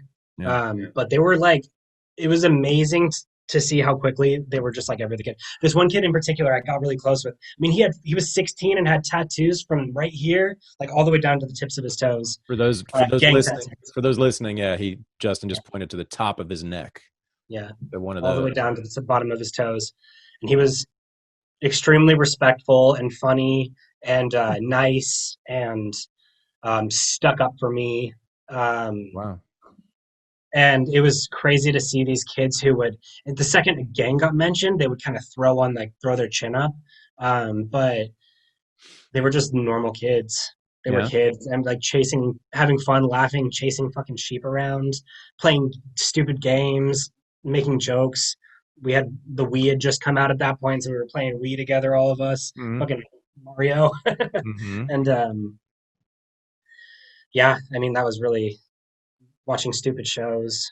They were really normal. Um, so And yeah, they're and they're making you go to school during this time? oh yeah. We had school. There was two teachers, and that would switch off teaching different things, Okay. And history or English or and whatever. what about, drug treatment? What about counseling? What about therapy? What about? I had a therapist, and he used to be a guard at the prison in Salt Lake City. Oh, He nice. was my therapist, Oh, and fuck's. and he was such a fucking idiot. Like he was easily manipulated. It is, as long as you weren't overtly like antagonizing him, it would be very easy to manipulate him. So if I just say that I'm doing good and I'm feeling great and and I'm just so glad that this is changing my life and whatever fucking else I could riff off of with him, and then do well on visits and all that kind of stuff, then he would progress me relatively fast. It was the kids that had a hard time, especially if that's your first treatment center. If you have a hard time, which I did at the beginning of my first treatment center, uh, conforming to that, um, you're just like being very volatile. You learn really quickly in these places to shut the fuck up, and Hmm. you can move forward with I, the I program. You I'm get just, I know I'm naive and whatever, but geez, I just keep thinking, fuck, we're like 2010, 2011, right? Somewhere around yeah, there. 2010. Yeah. Yeah, 2010 America is 10 years ago. This is contemporary America, people. This is, yeah, again, this is the era of Barack Obama, right? And the yeah, heyday of progressivism in this country. And that was going on, of course, it was in Utah, but whatever. It's going on in Democratic states too.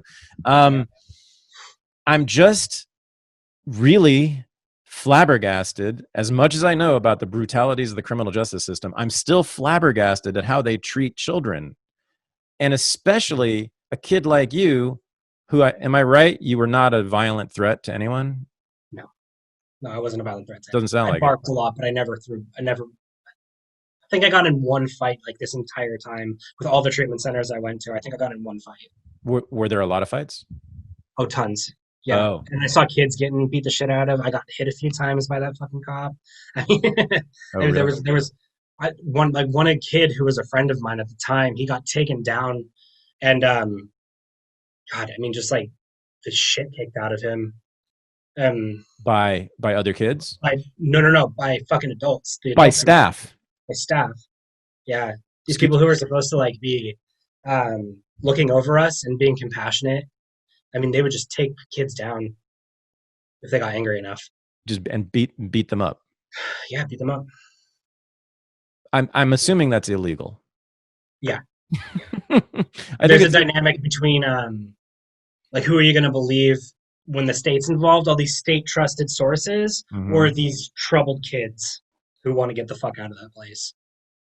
Yeah, you're going to believe the state every time. So it never even became an issue in No, any no, no. way. I got taken out of that place because of what happened to me when I was attacked by that guy. I actually got moved to the other house, and then my caseworker found a foster home for me really fast and put me What up did happen to you? Why did he hit you? there. Well, I was on suicide watch for Mm. something. So I actually met my birth mom before this, and Mm. I was actually developing a relationship with her. All of my home visits, I would actually go to her house, and I was met my little sisters. Mm. And connected very deeply. You say genetics don't play much of a role, but my personality matches almost identically to my mother. I Uh-oh. mean, we listen to the same music, we like the same drugs, we uh, we have the same laugh. It's very bizarre. I didn't know her until I was 15. Uh, Did you do drugs with her? did drug? Yeah, yeah. Later on, she was sober, about a year sober, I think, when I met Uh-huh. her. So you did. But anyways, I had told her Yeah. something that uh, I don't know. I was feeling like I wanted to die or something like that, or I wanted to kill myself. I said something along those lines, and then she actually called the place and was worried about me, and so they actually put me on suicide watch. And I was in like the kind of like bubble room. It was like the room for the staff, but you could watch me easily there. And then that fucking asshole with his full uniform on comes in and just kind of starts antagonizing me. I don't remember exactly what was said. Um, but he basically was saying, like, you're never getting out of here. Like, I'm gonna keep you here as long as I can. Blah blah blah. You're obviously showing that you don't mean shit, and just like really fucking. And so I was just boiling, and I didn't say anything. And there was like a plate of watermelon in front of me, and so I grabbed that plate of watermelon, and I turned around and I threw it at his head, Oh, and missed. oh. But the plate of watermelon like shattered all over the door behind him, and he came in, and I turned around and I punched the wall or something, and he grabbed me by the back of the neck and put me in handcuffs and then threw me on the floor. And I mean, I took a lot of knees and elbows, I think is what I was. I was face down on the floor, handcuffed, but I think it felt like a lot of knees and elbows. You Yeah, were 16 years old, I was 16 years old, and he was probably skinny, yeah, skinny. Hmm. and you were in Yeah, and on handcuffs. suicide watch. Yeah, And you were in handcuffs. and in handcuffs, and he was, if not 50, he was close to 50-year-old man. He beat you up in handcuffs. Yeah. What's the name of this place again, Justin? So this is in Silverado. This was Lighthouse Academy, Lighthouse Academy in what town? Moroni, Utah. Morona. You want to tell us? Moroni. Yeah. Do you want to say this guy's name? Yeah, his name was Paul Bailey. Oh, you got muted. Dude, I want to make sure this is clear. Get your mic straight. Say it again. Yeah, Say his name again. his name's Paul Bailey. Paul Bailey. Yeah. I wish it were a less common name, but we'll find him. Yeah, I don't know if in the last 10 years he's redeemed himself. He's a Mormon, so maybe he talked to some of his bishops and straightened his shit out. But I've heard even from people around the town when we would go out and do service projects, I heard nothing but negative things about this man. Yeah, I have a violent streak in me. I'm sorry. I have a vengeful and violent streak, but Yeah. you just triggered me. Sorry. Well, I was protected by my caseworker. Nothing was brought down on his head. I remember him actually coming up afterwards. I was being treated because I had punched a picture frame and there was glass in my knuckles, and so they called the EMTs out there to like treat my hand. And I remember him coming up to me when nobody was around, and he was like, "Hey, I know we kind of got out of hand there a bit, but we can let this go, right? We don't keep grudges. Women keep grudges, and we're men. We can let this be past us." Trust me, men keep grudges. I think I have one now, and I might Yeah, keep I it for remember a that. I while. remember that conversation. I think I have a brand new grudge right now that I'll keep for a long time. Actually, I no, I actually I'm just thinking about my own fantasies right now. No, I don't have a fantasy to beat his ass. If I'd been there at the time, I certainly would have. But Yeah. no, I just want to make sure he is publicly humiliated, and of course, the main thing is to bar him from I mean, he should be treated like a sex offender, right? He should be treated like sex offenders are treated. He should be barred from any contact with children. He should be kept out of. All right, I'm done. Paul Bailey. All right, buddy. All right, but he's not even maybe the worst of who you encountered. You're not even halfway done with your fucking story, Justin. Yeah, no. Just getting going here. All right, so you were there for what, 7 months? You said. I think 7 months is right. Yeah. And then after this happened, I got moved to another house. My fucking caseworker, by the way, was an angel. She was Okay. so nice. She was a very much like she was young, do-gooder from Park City, hippie girl. All right. Right. Let's I'll shout her out. Her name was Chaska Lance. I don't think she works for the state anymore, but say she your was a name. fucking angel. Say And your, I wasn't her only client. A girl, Chaska Lance was her name, okay. and Yeah, I want to get her name out there too. That's great. she was a fucking angel. And a girl that I grew up with, who was like my best friend growing up, who was also a troubled kid from Park City. She was her caseworker as well, and we've all had nothing but just the best things to say about her and her fight to help us when That no was one else really had our fucking backs that out was your there. one. That was your one stroke of luck. Seems Yeah, like yeah, she was so great. And everything else. she came in with a fucking fury. Came into that place and came down there and was like, "You're moving to the other fucking house. I'm finding you a foster home. You're going to be out of here within a week or two. Just hold Wow. on." Do you know what she's doing now? I don't. My friend that I just mentioned, she ran into her at some nightclub in Salt Lake a few months ago, I Oh guess. yeah. And that's the last thing I heard, but I'm not sure what she's doing. You But should find find her and then let me know when you find her. sure, yeah, I'd, yeah, I will. I would like to reach out to her and just talk to her. Sure, yeah, Yeah. yeah. She sounds like an amazing person, and I'm just really She's great. grateful for her. Um, all right, so 7 months, got a decent caseworker. You get out of there, then what happens to you? I was in foster homes and Foster homes. foster homes and yeah, I mean, so I went into this is where it's a little muddy because it was such a fucking flash. I went into a high school for a little while and back in Salt Lake in a foster home, but then I was like, I'd get high, fail drug tests, get sent back to juvie. I got switched over to another foster home, got out of juvie, would get high, fucking left the school. I would just kind of like bounce and live on the streets or in people's houses that I met. Um, and then I would get sent to another group home.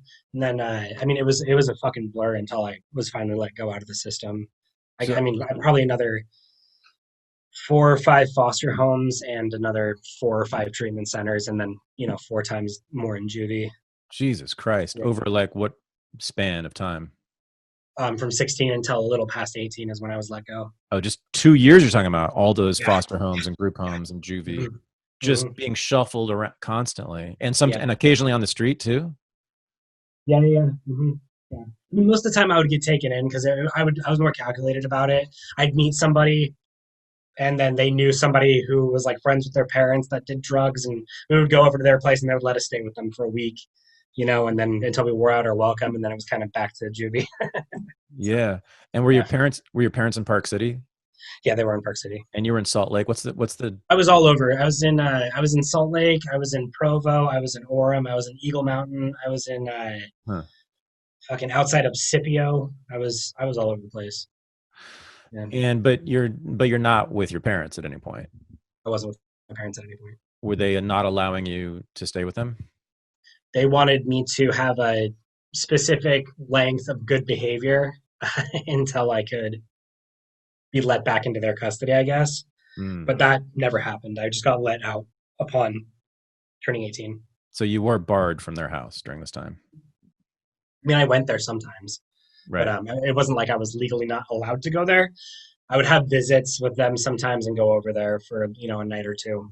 Oh, they're not your parents anymore. The state is. I Oh forgot. yeah, exactly. Yeah, they didn't have any control, and that was what my dad kept saying to me.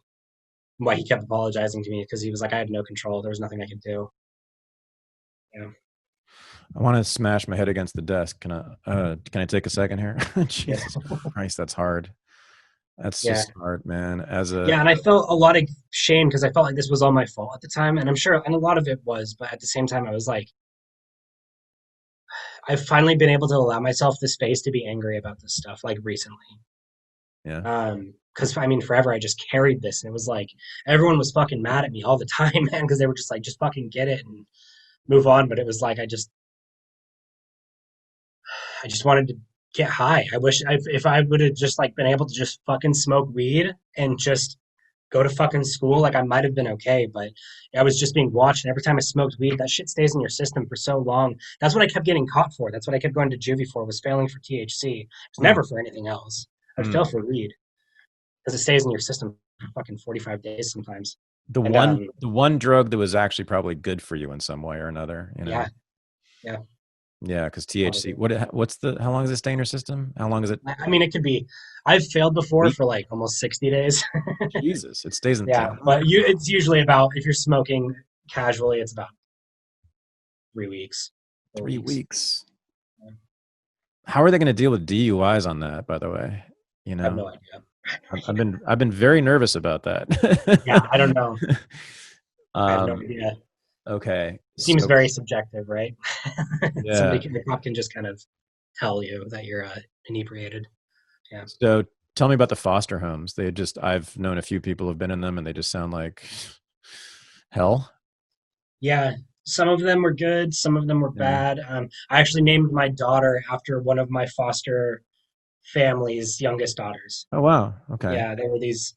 And I have a thing. I have a soft side. I have a soft side for hippies, especially. Me too. Me I too. do. I really do.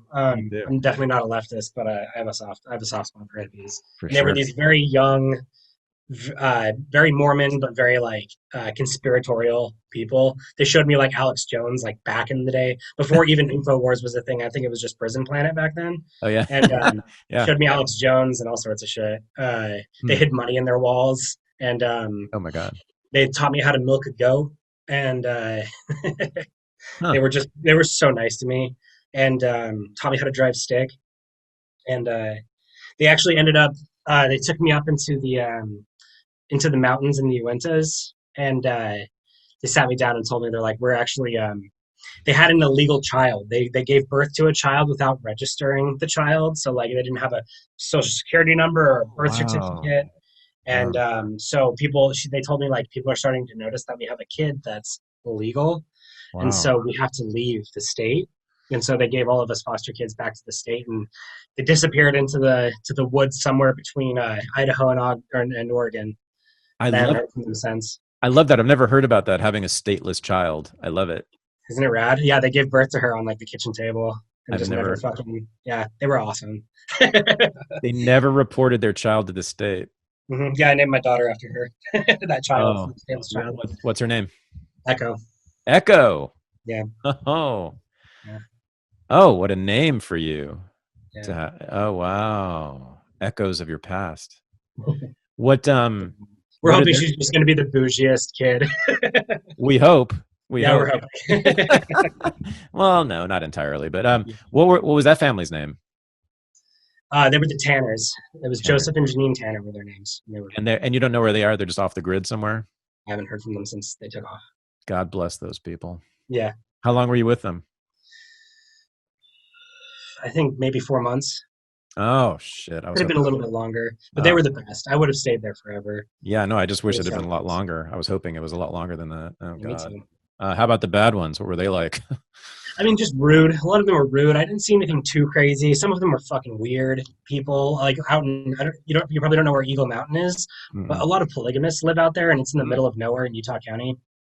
And they were just there was kind of they were an odd young Mormon couple, and they had a lot of us, and it kind of seemed like they were doing it for the check. But they weren't ever really, mean. I remember like I stole one of the other kids' like bottle of Adderall, and I just kind of took the whole bottle of Adderall, and they caught me, and they took me to the hospital. I told them, I'm like, I'm gonna be fine. It was only like a total of like 120-ish milligrams of Adderall. Oh my I'm like, I'm gonna God. be fine. I'm gonna be high, but I'm gonna be fine. You don't need to take me to the hospital.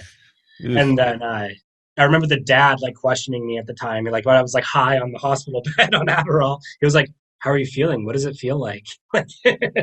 He was very curious to know what it was like to be high.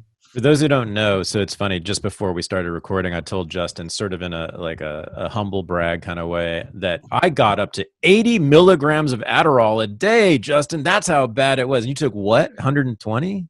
It was something like it might have been like a little bit more. I just took whatever was in the bottle and I just kind of threw it back. I was an Adderall junkie basically, and that I would have been I would have been really messed up on 120. I mean, that's not and all at once too. My Yeah, God. yeah. Mhm. And you were not used to it.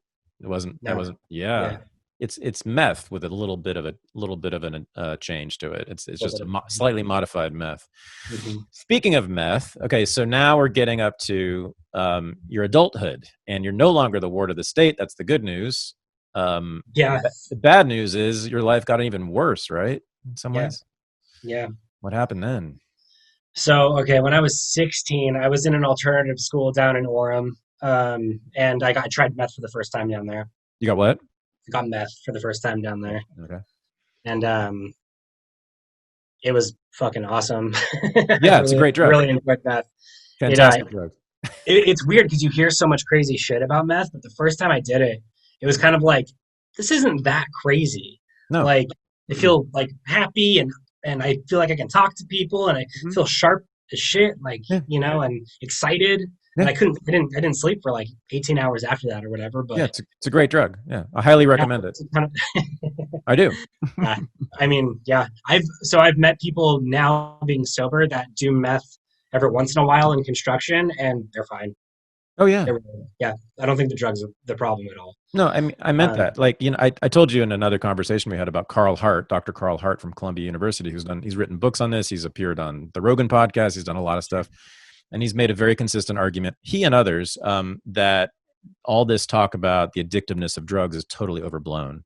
That yeah, and it's very you can you can check this very easily. Just think, everyone listening, just think about all the people you know who have done meth or heroin or cocaine, and what are they doing now? You're a good example. I mean, you were as hardcore as anybody I've ever known. Look at you now, but a lot of people were far less addicted and far less harmed than you were, who've done sure, all those drugs. absolutely. And yeah, meth is speed that used to be used by professionals, I mean, and it was considered to be fine. I mean, all the speed drugs, cocaine was All of it. utterly normal. Sigmund Freud wrote all of his work on it. Maybe that's why it sucks in some ways. But and I did meth once when I was when I was 20. I did meth when I was 20 and I loved it. It was like 6 to 8 hours of basically like a mild euphoria Mhm. and feeling really connected to people Yeah, who I was doing it with, and feeling really connected to the world, and feeling a part of things and a part of the yeah, world, all the things that, addicts are craving. And you can be hella productive too. And by the yeah, way, you don't lose your teeth from taking meth. This is a total myth. yeah. It's people who are so poor and so addicted that that's all they're doing is taking meth, and so they just forget to brush their teeth. It's not the drug That's itself exactly doesn't do right. anything to you. Yeah, Hmm. Yeah, it's just forgetting to brush your teeth. that's exactly what it When is. I was doing a lot of Adderall, you forget to eat. That's the Yeah, problem there. So it's really good for weight loss too. So again, another reason to recommend it. But yeah, no, I think these drugs should be tried. I think people should try them, and if they don't like them, fine. And if they do like them, proceed with caution. But super they caution. That's can what I be would say used, too. and they are used all the time by people who are Absolutely. fine, and Yeah, they can be actually very helpful in a lot of ways for a lot of yeah. things. So And another reason is like it's it's it's such a powerful version of all these drugs that you get on the street that mm, wouldn't be if it was legalized. mm, You know, it packs such a powerful punch because people have to transport the shit across the border and people have to make a profit off of it, and it's so dangerous to sell it and mhm. to transport it, and so it's super powerful. But I mean, like you have accounts of like the Pope talking about this cocaine laced wine that he would drink, and Oh yeah, and he loved it and recommended it to the Queen of England. Same thing, yeah, and it was like it's not the substance. They weren't these fucking coke addicts. It was just this small amount in wine that they would enjoy, yeah. and so that's a lot different than shooting a speedball of coke. Mhm, That's I mhm. mean you can definitely cross into dangerous territory doing that kind of stuff. But What is shooting a speedball? so speedballs are heroin and cocaine together. Heroin and cocaine is a speedball. They call it a belushi too, because And that's what. that was your jam, right? For a No, no, while. my jam was Oh, meth and I'm sorry. Yeah, right. Of course, meth and heroin. because meth lasts a lot longer. See, this is the thing. Coke and meth basically they feel about the same, right? It's just that meth is much cheaper and lasts a lot longer. So you're an Yeah, idiot if you do. You're just stupid if you do cocaine. You should move straight wasting a into lot of meth. money doing cocaine. Yeah, Yeah, definitely. It's like the Costco of cocaine. yeah, It's for sure.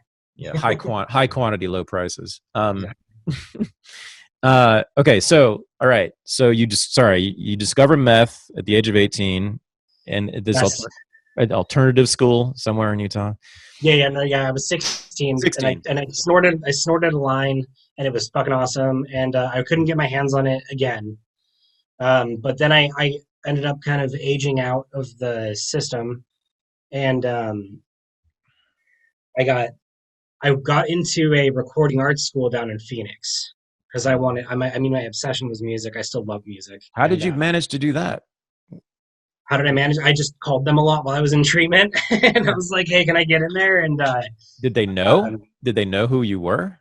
no, Oh, no, they okay. didn't know who I Yeah, was. that's how you got in. Okay, I was gonna say. Yeah, and I wouldn't have let your ass anywhere near my school. yeah, and I got down there in Phoenix, and my parents were really trying to help me. They were, my dad gave me his truck, and they put me up in an apartment really close to the school, Oh my God. and I went down there with a sizable amount of weed in my pocket, and I mean, it's a school that teaches people how to be, basically sound producers. And so, I mean, everybody at the fucking school does drugs. Everybody at the school does drugs. Of course. Yeah. Oh God. And I met and latched onto people who like to do drugs just like I did. And eventually I met a girl, and this girl, I mean, she was like wearing like a Nirvana hoodie, like had all these tattoos. And I was just like infatuated by her. And she also shot up heroin and Okay. dealt drugs. And that's where, I mean, she was the person who gave me my first shot of heroin. Um, and I remember getting shot up and then running into the toilet and throwing up everything in me and just having like this feeling of just peace and like belonging and optimism, and just it's like a golden hug that you get in your soul. Mm. And Mm. I remember I just it's just a feeling was something I chased for a long time. Even though you threw up from it. I've never done heroin. Yeah, I threw up very hard, and and throwing up felt awesome. it's Oh, not oh, it's not a rejection. It's not like throwing up if you drank too much, where you're just like, oh my god, get this shit out of me. It's yeah. like it was like in a golden embrace while I was throwing up. Oh, even the Yeah, vomit feels even the good. vomit was almost orgasmic like to feel. Yeah, Really? Is it like a purging feeling? Like, yeah. oh, Yeah. huh. Should I Mhm. try it? Did you try heroin? Yeah. God damn it! If I tell you that you should try heroin and then you end up a junkie, do you know how many fucking people are gonna hate my guts? I But felt I that just bad told enough. you, that doesn't happen. It's very unlikely to happen with me. It's very Yeah. rare, and it's not going to happen with me. I promise. I mean, if someone were to try heroin, I would suggest smoking it. Just because Smoking it yeah, instead of snorting it. yeah. So in Phoenix, especially, and Salt Lake City, it's called tar. So it's not powdered. It's like rocks, it's black rocks, Okay. and so you put that on tin foil and you heat it up, and it kind of melts and slides down the tin foil, and you can smoke it Mm-hmm. from the residue coming off the back of it. Mm-hmm. Um, so you can't really snort it unless you're gonna like dissolve it in water and shake it up and then snort the water. Okay. It's the way you'd have to do it like that. All right. So, So I mean, yeah, like, I mean this, like, you know, the drugs feel great. they do. They gave you a feeling you'd never had before, a Yeah, feeling you'd been longing for, I guess, since birth, yeah, my whole life. chasing it, and Mhm. the lack of that feeling drove you mad. Insane. It drove me insane. Yeah. We haven't talked about 12 steps yet, but I mean, the reason I got attached to the 12 steps in my early recovery, and especially when I first started seriously trying to get clean, was because it was the first time I heard somebody say, when I stop using drugs, I get worse. Mm. Because up until that moment, I'd only heard, stop drugs and everything's going to be okay, Justin. But that's not how I fucking felt at all. No, of I course felt not. like I went crazy, and I was just missing something all the time in my soul, and I just felt uncomfortable. And every time I thought of drugs, I would just obsess over it, and I felt empty. And then when I did drugs, I felt like I could care about people again, and I could like focus on other shit again. And I, in the rooms, if you get real addicts, they'll tell you that same thing. And that was the first time I ever heard that. And Mm, that's what makes me different than other people, I mm, think. hmm. Yeah, You got a golden hug from it. yeah, But a young woman gave you the drug. yeah. Did you get a golden hug from her too? Yeah, yeah. I mean, it was the attractant, right? It was definitely the attractant at the time. Mm-hmm. I also had a very romantic idea of drugs at that age. It was Okay. very romanticized to me. I mean, and it also stems back to my music. Everyone, all my fucking heroes in music are dead heroin addicts, right? Kurt Cobain, Lane Staley, Yeah, I was gonna say, yeah, yeah, right. There's quite a few to pick from. there are tons, and they're all my favorites. Quite a real. Is that really true? That's so. Oh yeah, yeah, like '90s, like dead '90s rock stars are my jam. Yeah. Oh, Mhm. and the ones who are into drugs, especially. Especially, yeah. Have you ever seen the what's the documentary where it has Courtney and Kurt like in a hotel room just being high for like they show like 20 minutes of it and they start like Okay. fighting and stuff. You seen that? I don't know what you're talking about, but I can picture it. There's a long piece of a documentary where you're just watching Kurt Cobain and Courtney Love just being completely high on something and like just acting like they're super high. It's actually it's a very important moment, I think, in like American cultural history because you really see what it looks like to do these kinds of drugs. And people like you and me forget that there's a lot of people who have no idea what we're talking about. They have no experience with this kind of Yeah, stuff. Probably most Americans, right? They've never yeah, seen that. This is all foreign to them. yeah. Um, so that's amazing. So do you think there's something in the music that is created by an addictive personality? Yeah, I think that, I mean, for me, any music that's worth listening to is basically by somebody who's a lot like me. Huh. Whether or not it's somebody What is that? who was actually a drug addict, but somebody who has that tendency and who has been through pain. I think that's true for all art, right? Okay. Oh, so Um, it's about relating to them. yeah, it's about the relation to it. Okay. I can listen to Alice in Chains over and over and over again and never get tired of it because I know exactly what he's talking about. And they were so able to transmit that feeling into actually sounds. Um, yeah. Can you describe the sound? Yeah, I mean, like grunge music in general, right? And I'm Okay. not talking about Pearl Jam. I'm talking about like Alice in Chains and Sure. Nirvana, um, and Stone Temple Pilots. Yeah, I was gonna say that's a Stone Temple Pilots. What was that guy's name? Uh, fucking He's a classic Scott example. Weiland. Yeah, Yeah, he's a classic example, right? Didn't he oh yeah, OD? classic example. Absolutely. Yeah, Yeah, he OD'd several times, and then the last one was the fatal one, right, or something like I that. believe so. He was Yeah, in. I'm less read on Scott Weiland than I am on like Lane Staley. Yeah, I think that guy was like had one of the worst habits of all. Then there was Yeah, the I mean, you could watch from the progression of his when he was in Stone Temple Pilots when he went to Velvet Revolver. I mean, he just shrunk. He was just yeah, a fucking skeleton by the end. yeah. Yeah. Okay, so how long before you were on the streets? God, I mean, even in Phoenix, I was on the streets because I ended up getting kicked out of school because I got like a sum of money. Okay. I got given a sum of money by the state because the state of Utah, they're like, if you age out of our system, we'll help you with college. Hmm. And so I went down there and they just gave me a fucking card.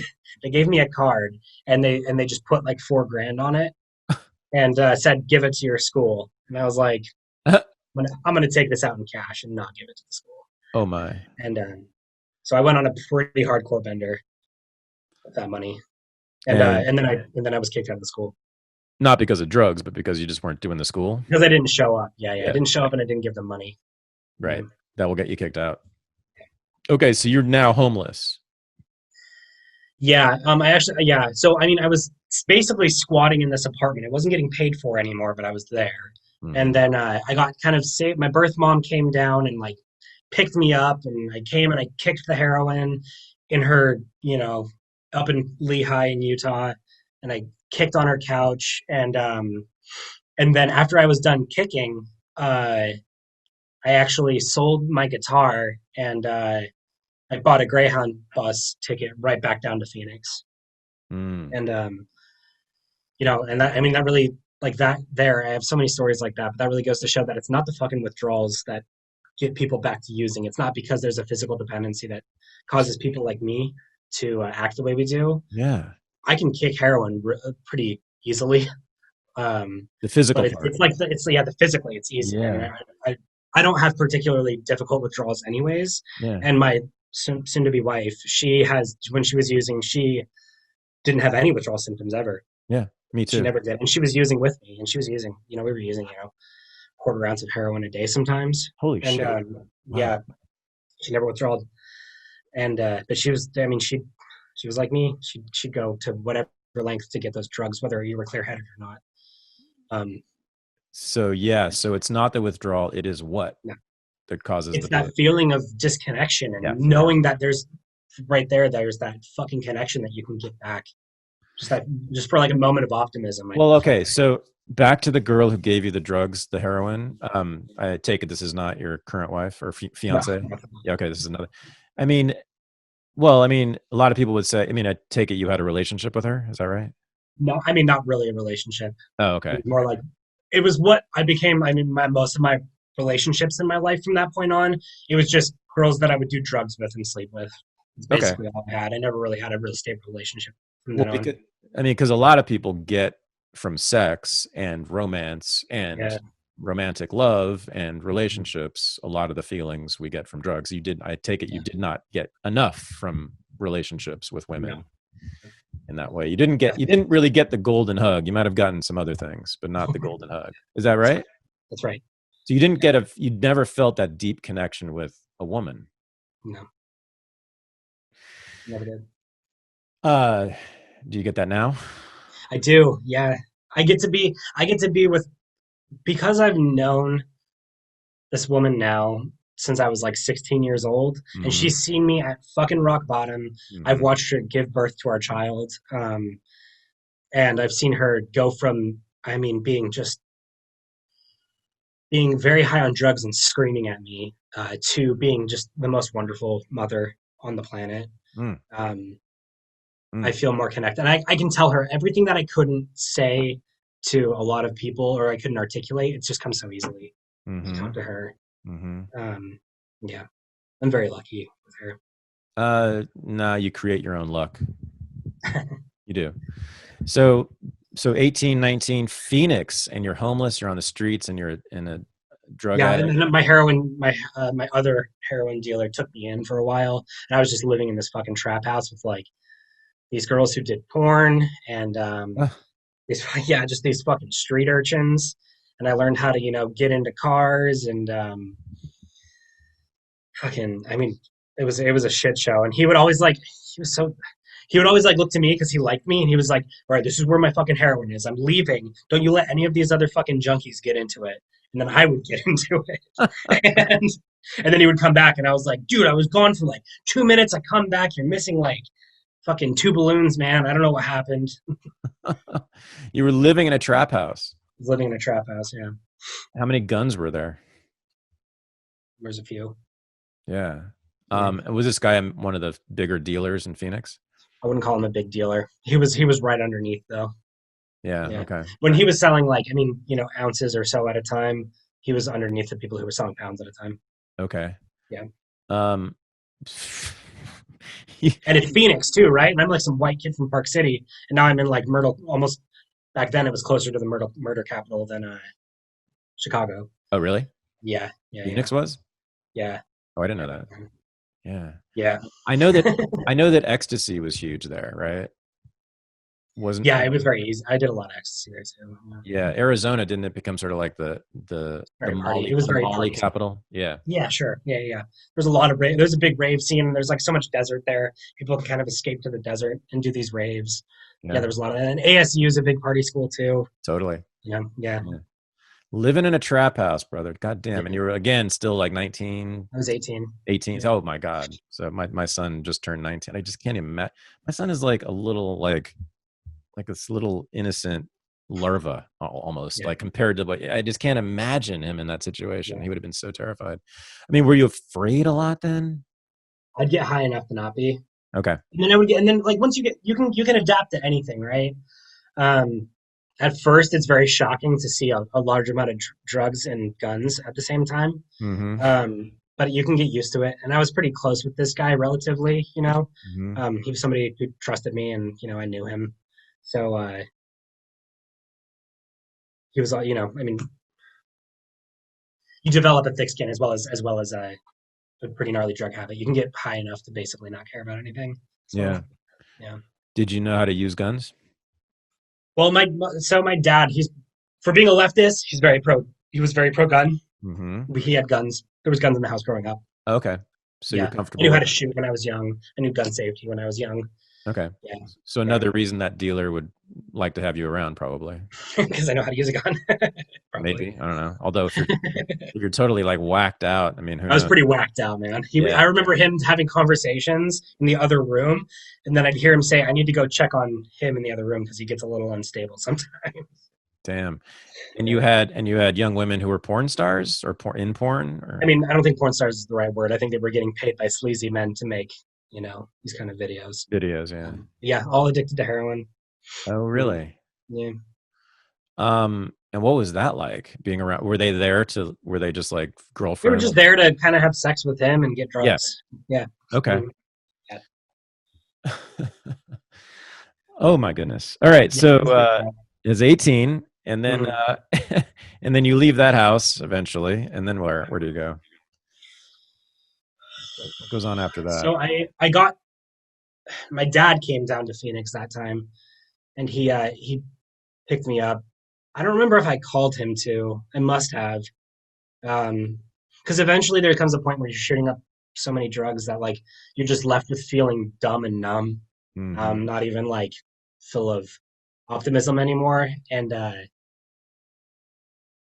then I had some other friends who I was kind of who would only kind of smoke weed, and they were like really worried about me too, and so they kind of Hmm. talked me into calling my dad. I think is what happened, and he came down and picked me up from Phoenix, drove from Park City to Phoenix and back, and then put me on a plane and sent me out to Hawaii to a treatment center. Oh, that's right. And this was you said this was the worst of them all, right? This was the worst treatment center ever. Jesus Christ, the story gets worse, people. Okay. By the way, so at this point you are doing heroin and meth. That's your choice. That's That's your my jam. Yeah, that's yeah. your That's jam. what I do. I'd shoot. Yeah, I wouldn't feel complete unless I had heroin, meth, and weed in my pocket. And when you first told me that, I thought, wait, don't they sort of cancel each other out? Because one's that basically has sedative effects, and the other is Yeah. obviously speed. But you said no, it's just the opposite. It heightens each. It heightens each of them, and kind of like the heroin takes off the sharp edges of the meth, Okay. and then the meth kind of pulls you out of nodding out. So you're Mm-hmm. just feeling both of these sensations at the same time, basically. Mm. Yeah, Uh, sounds good. Uh, yeah, it was pretty awesome. I, I bet, and weed too. Yeah, yeah. Jesus Christ. All right, so tell me about this place in Hawaii. Yeah. What was I it was actually called? only there for 2 weeks. 2 weeks. I was there for 2 weeks and I was fucking out of there. Left a mark. Yeah, yeah. So you get there, and you get you get your head shaved first. They shave your head right away when you get there. And they put you on a bench and you kind of have to sit there for 24 hours and kind of watch everybody's daily routine. You're not allowed to talk to anybody. Nobody's allowed to talk to you. Mm. And then sometime in that 24 hours, they pull you into the basement. They kind of like coax you into telling your life story and giving some intimate details, which this is kind of something I was used to by now because in treatment centers, that's what they do. They're like, tell your life story. What's going on with you? And so I was kind of used to it. And then about 12 hours later, they pulled me into this back room with all these very aggressive Native Hawaiian men. and Mm. they had my life story out in front of them, and they just kind of went through piece by piece and tore me apart at all the kind of intimate details of my life. Um, and make you stand up. And I'm in fucking tears by then because you're just getting aggressively yelled at and torn apart unexpectedly. And so I stood up. They make you stand up and scream for help. They make you stand up and scream, and then you kind of get let into the family, whatever the fuck that means. And I remember seeing this kid there. They put him in a chair in the fucking corner in front of everybody, but like facing the wall. And on the back of his chair, they had written, "I'm a dumbass. That's why I'm sitting on this chair." Um, they would take guys up and then there was this guy there that spoke fluent Chinese, and then he would just fucking rip these kids apart. I mean, it's a lot of young men. They would just rip them apart in like Chinese. And that was their tactic to like get you to like wake up, is to get yelled at in Chinese.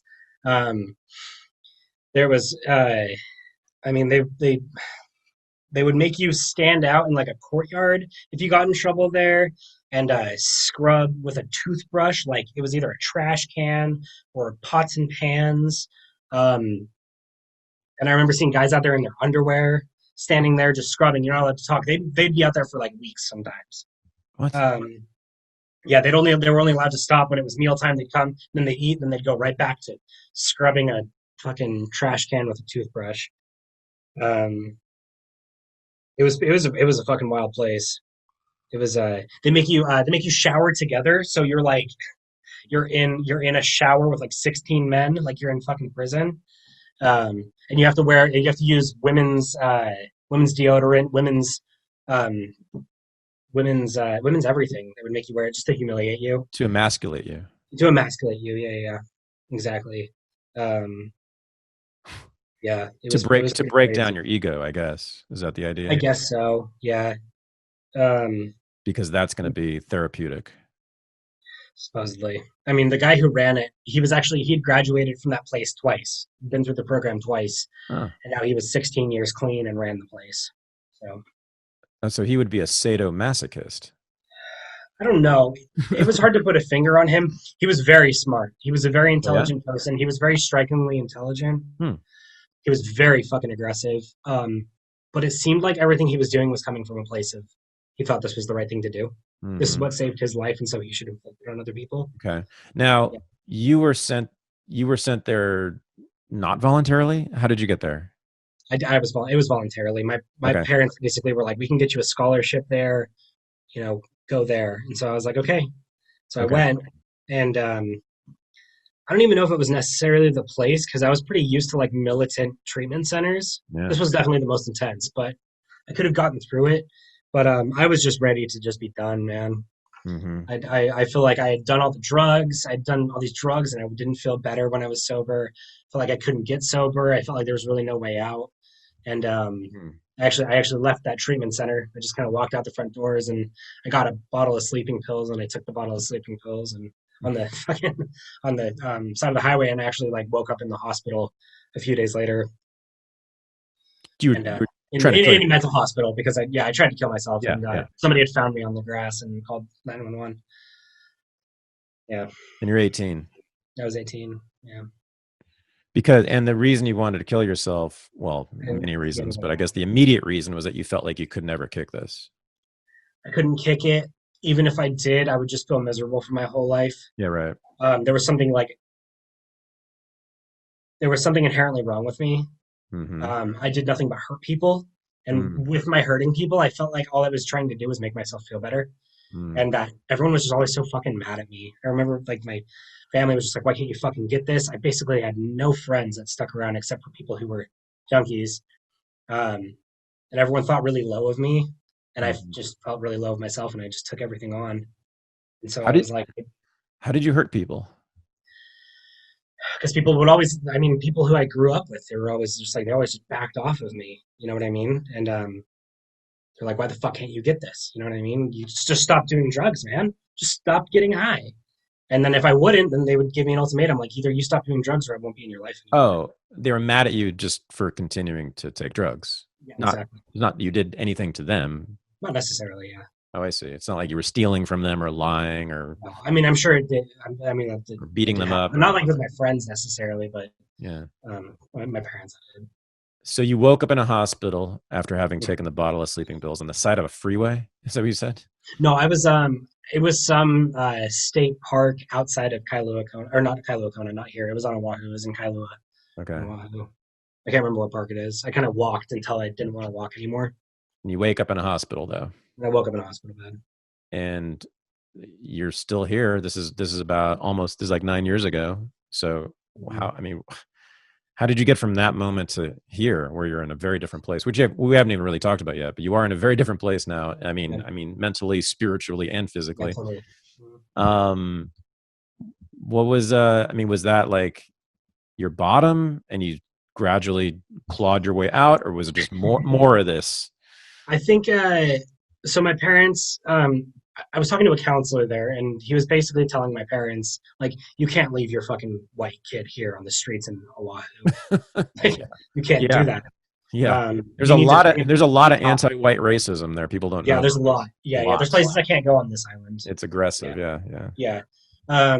But so he was like, you can't do that. You need to bring him back. Whatever it takes, bring him back to Utah. So that's basically what they did. Okay. Brought me back to Utah. They tried to get me into treatment, sort of, and I sort of went, but I was using. Um, yeah, and then it was basically just for another few years, just using drugs, getting into horrible situations, losing that ability to feel fulfilled from the drugs, and then kind of reaching out for help. And then I would kind of get it, and then I, would fall off again, and it was kind of a cycle like that for a few years. And then I finally got arrested Okay. for drug possession. Was a felon because back then it was a felony to have. I had like maybe this much heroin in a syringe, and I gave me a felony for that. Hmm. Um, so then I was in the system as an adult. So I went to jail, big boy jail, for the first time, uh, which I mean, it was basically the same thing except just bigger people, Bigger, scarier people. bigger, scarier people. But it was the same layout, same thing. I felt like I knew it well. Um, Huh. and I started using with my mom at that point. My mom had relapsed. Fucking, she was a shit show. I mean, she went from like kind of holding it together to like being a prostitute in a motel. Whoa. Like it was like over fucking night. And Hmm. that was pretty hard. And I would kind of come around when I was using on the streets, and it was kind of bizarre to see my mother like that, and using drugs with her like that. And yeah, so anyway, I ended up getting arrested and getting sent to a treatment center where they kind of forced me to do AA for the first time. And that's where I kind of was like, fuck this shit. You know, I'm really over this cycle. I'm over my fucking head. I would like to, you know, genuinely move to a place where I'm not Okay. dependent on this. And I was meeting people who were like, oh, gangbangers, and people who were just fucking like me, who were sober and happy and successful. And also were able to talk about how sometimes even though they're not using, they feel fucking empty sometimes, and that's okay. They have people to talk to and a community to go to. Hmm. Um, and so hearing all that was very inspiring. It was still hard for me to stay sober. I would get a couple months here, relapse, get arrested, go back to jail, get let out, go back to treatment, do well for a while, relapse. I mean, just the whole cycle. If anyone here is an addict, they know that cycle. Yeah. And you're and Um, you're and you're homeless and you're on the street for a lot of this, right? on the street. In Yeah. between prison Hmm. stints. Yeah. Yeah. And at one of these times, I got my ex girlfriend at the time pregnant. Right. And yeah, I got her pregnant, and I remember where I was. I was sitting on like a sober living balcony. I'm maybe 4 days sober, and I get a call from her from another treatment center. She had just gone to rehab, and that's how she found out that she was pregnant. And yeah, I got a call saying I'm pregnant. You better fucking call me back. It was a voicemail. Oh, So yeah, I called them back, and I was like, "Fuck, what are we gonna do?" She was like, "I'm keeping it," and I was like, "Okay, keeping it. All right, we'll figure this out." And she stayed sober for the whole pregnancy from that point on. okay. I was unable to stay sober while she was pregnant, but I wasn't living with her. We weren't together. Yeah. But she kept, when she would go and get ultrasounds taken, and I was either in jail or on the street, she would always send them to me. I remember getting ultrasounds in jail sent to me. Hmm. Um, You could see your and baby. You could see your baby see when my you were in baby. jail. Yeah. Yeah. And I felt nothing but just horror that I was her father. You know what I mean? Oh, really? Yeah, that's what I felt, was just like, what? Like, how the fuck am I going to do this? Like, with Yeah. my track record, the It's a kind of good. a person that I felt like I was, Yeah. Good like, question. how the fuck am Yeah. I going to get dumped this responsibility of like this perfect little beautiful thing? Good Um, question. Good question to ask at that time. Also, you were very, very young, even if you weren't a junkie, right? You were how old at this point? You were 20. I mean, that's insane. Just that alone is so young. But yeah, but Jesus, man, you're in jail and you're a junkie and you've not been able to kick this for years and years and years. yeah, How are you going to raise a kid? It's hard yeah, enough. It's exactly. hard enough for people with no problems. Yeah, Um, yeah. yeah, so eventually before she was born, I got sober. I got about 4 months, Okay. and then she was born. And me and the mother of my child, we moved in together. We tried to like Mhm. make it work, and we had this brand new baby. And I felt very disconnected. I felt very disconnected. I was terrified, and I was still very angry and just shocked, and like had zero hope that I was going to be able to do this. There was not a fucking chance in my mind that this was going to work out well. And I felt like it was almost like my responsibility to get out of there as fast as possible, Mhm. because she was, my fiance was sober, and I didn't want to, bring her down. And my daughter was beautiful, and that's just how what I lived with for a while until yeah, until I relapsed, until I made that self fulfilling prophecy come true. So you relapsed after she was born. Yeah, she was probably 3 weeks old when I Three relapsed. weeks. Yeah. What was the what was that day like? I don't remember the day. I remember the night. Like from the moment I decided to get high to getting high, I remember very clearly. Um, I went to go get pizza for us or something because we were just like, shoot. I mean, my fiance was doing nothing but nursing, and we were fucking exhausted. And so I was just Mhm. like, I'll run and go get pizza. And I did, and then I just remember like sitting in the parking lot with the pizza, and from coming back, and just being like, I can go get high right now. I have money in my pocket. I have a number I can call. Um, and then just putting it in reverse, backing up, and driving out to West Valley, Utah, which is just the other side of Salt Lake. Mhm. And I remember every single like, oh, hold on one second. That's right. I remember every single exit that I passed. I remember being like, I don't have to do this. I can take this exit. I can call my sponsor, and I don't have to keep getting high. But I didn't even make a motion to turn off. But I remember thinking it a lot. Mhm. And even pulling up in front of the trap house, I just remember thinking like, I still haven't done this. I still haven't done this. I can still turn around, you know. And it was just it was almost like my body was on autopilot. And walked in, got high on meth. Yeah, Then how'd you feel? better. Yeah. Felt better. How'd you feel when you came down?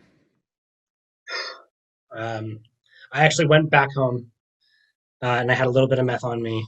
And my fiance was like, "What the fuck is going on?" I told her that I got high, and she said, "Give it to me." And I gave it to her, and she flushed it down the toilet. And so, you know, I went through all the motions of saying like, "This is never going to happen again." I promise I'm going to go back to meetings. I'm going to work my steps harder.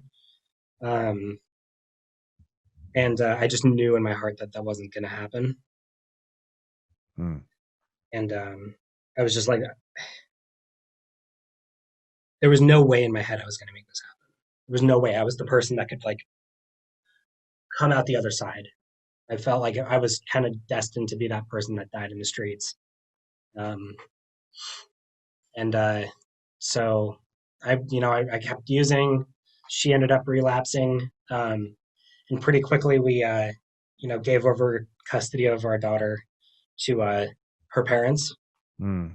and it was a really hard. It was that was like one of the hardest moments of my life. Giving over guardianship, even though it put her in the best fucking possible situation. It put my daughter in the best situation, and yeah, and then my fiance, she went and she got clean. She's been clean ever since then. Oh. Yeah, she went to rehab and then worked for a year before she really took on the responsibility of our daughter again. So she was a year sober before she took that on, and she's just been doing nothing but going up since then. You know, Huh. um, Whenever I'm quiet, it's just because I'm in awe, just so you know. Yeah. This is it's really powerful. I mean, this is the hardest part of my whole thing, right? Is when my daughter is involved. I know. Um, I know.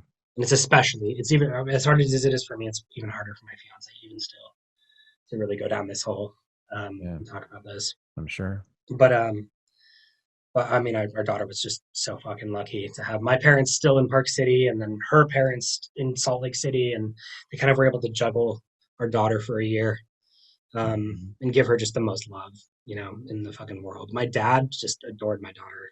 Mm.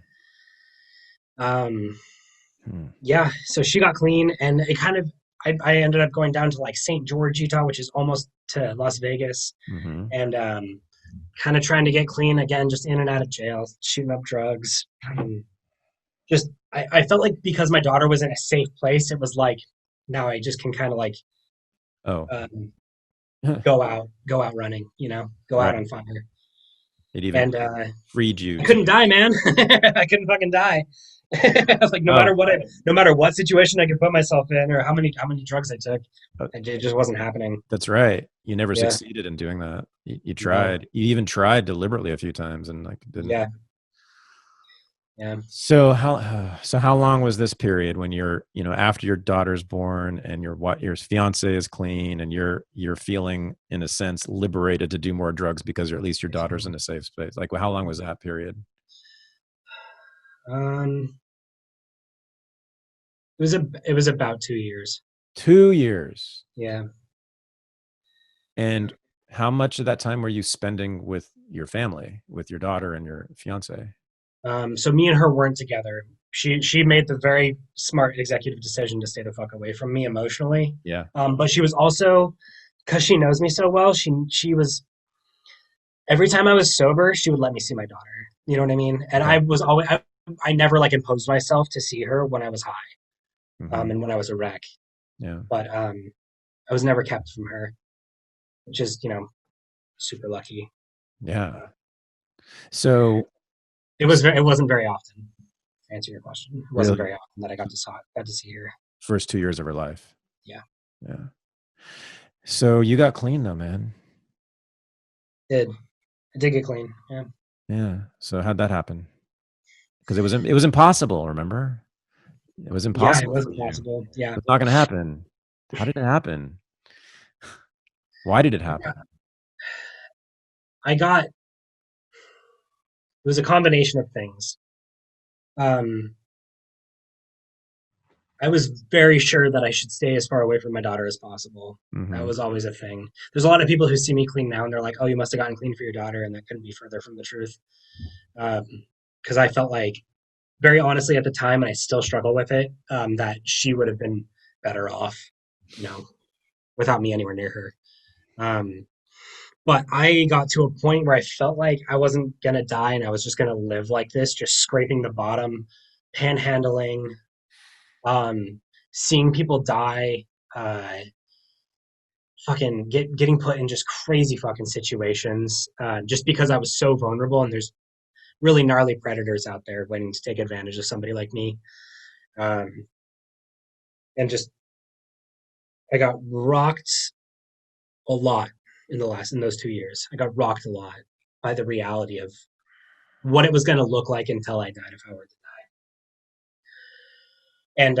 And so I ended up going up to Park City. I went into the bathroom there where all the buses come through for the city, and I did whatever was left of the heroin that I had, and I injected it all. I just did it all.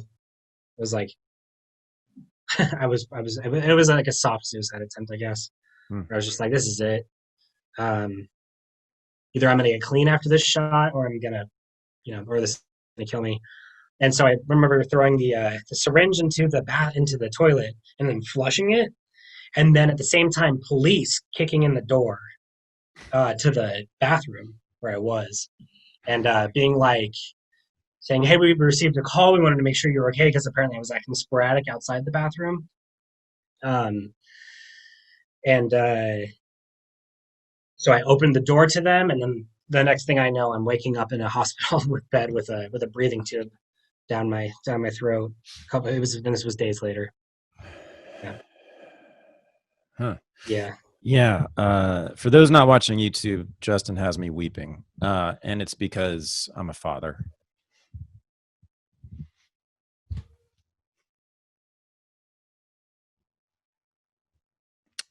and I was a stone cold drunk. when my son was young,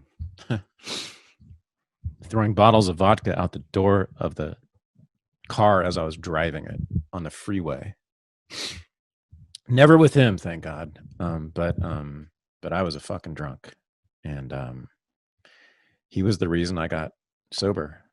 Took me 6 years after he was born, but I did.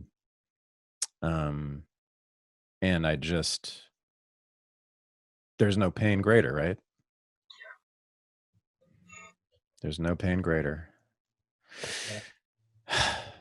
So, but you did it. Did it. I did it, and I don't know what was different about this time. People ask me, and it was like when I showed up in treatment after getting out of that hospital bed. It was like I really had nobody and nothing. It was like it was just me, and I felt like just dead inside. I didn't feel like I had fight in me, and I didn't feel like I had contempt in me. I didn't feel like I had rage in me. I didn't feel like I had self pity in me. I felt like I was just fucking done. And I worked my ass off to put myself in every good situation that I could from then on out. I For every single visit that I had, I didn't choose to have my daughter come and visit me while I was in treatment. I had my sponsor come in and work the steps with me. Um, I I used every opportunity I could to get as honest with people around me as I possibly could. Um, and I reached out to people as much as I possibly could. I put myself in as I completed treatment again, and I went into a sober living house, and then I like managed the sober living house, and Mm.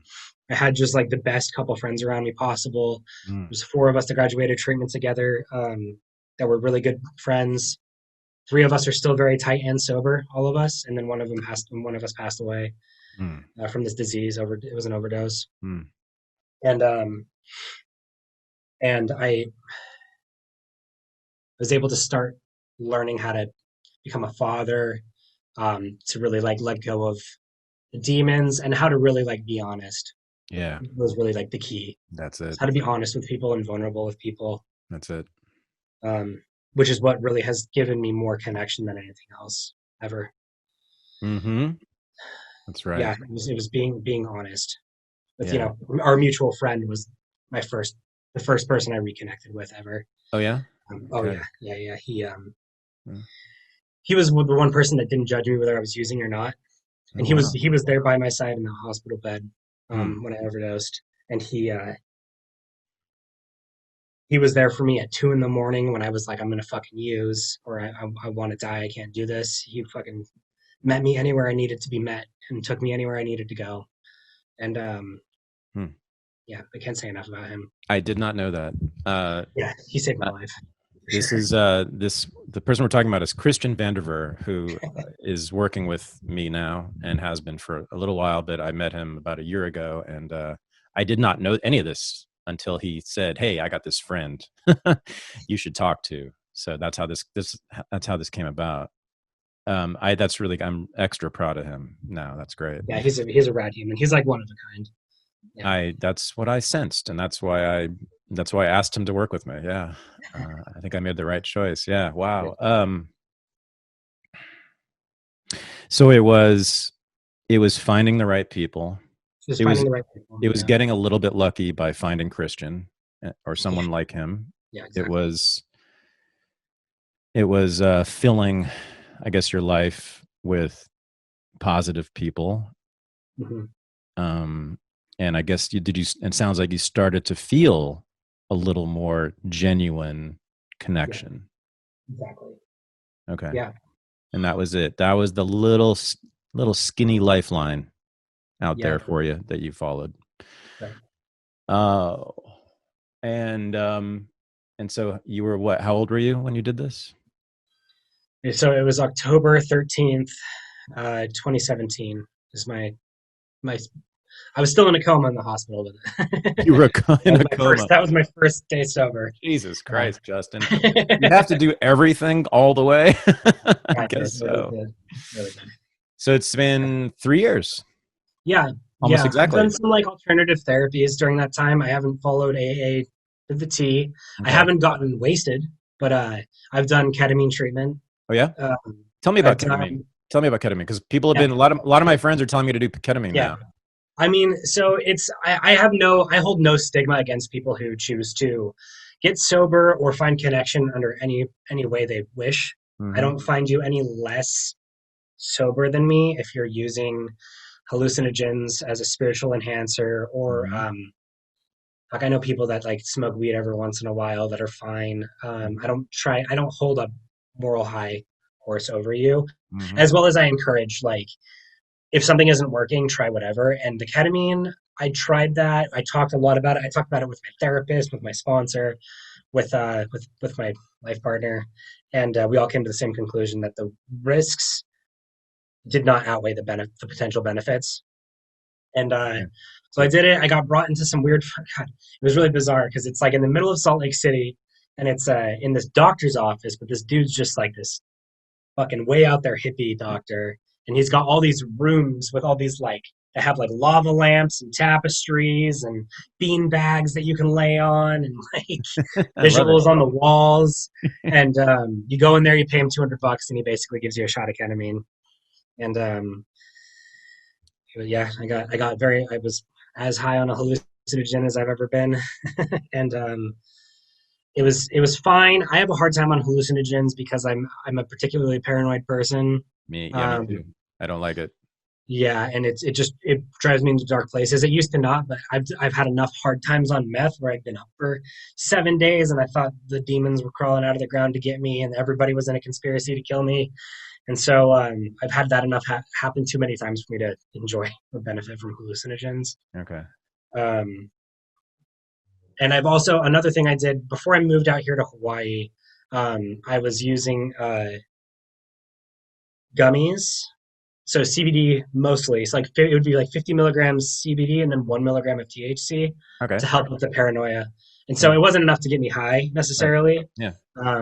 but it would definitely be not considered sober to AA standards. Right. But it got me through the me being in where I experienced my trauma, which was Salt Lake City. It got me through that last few months to get here to Hawaii, where I feel so much more at peace and like I'm able to live.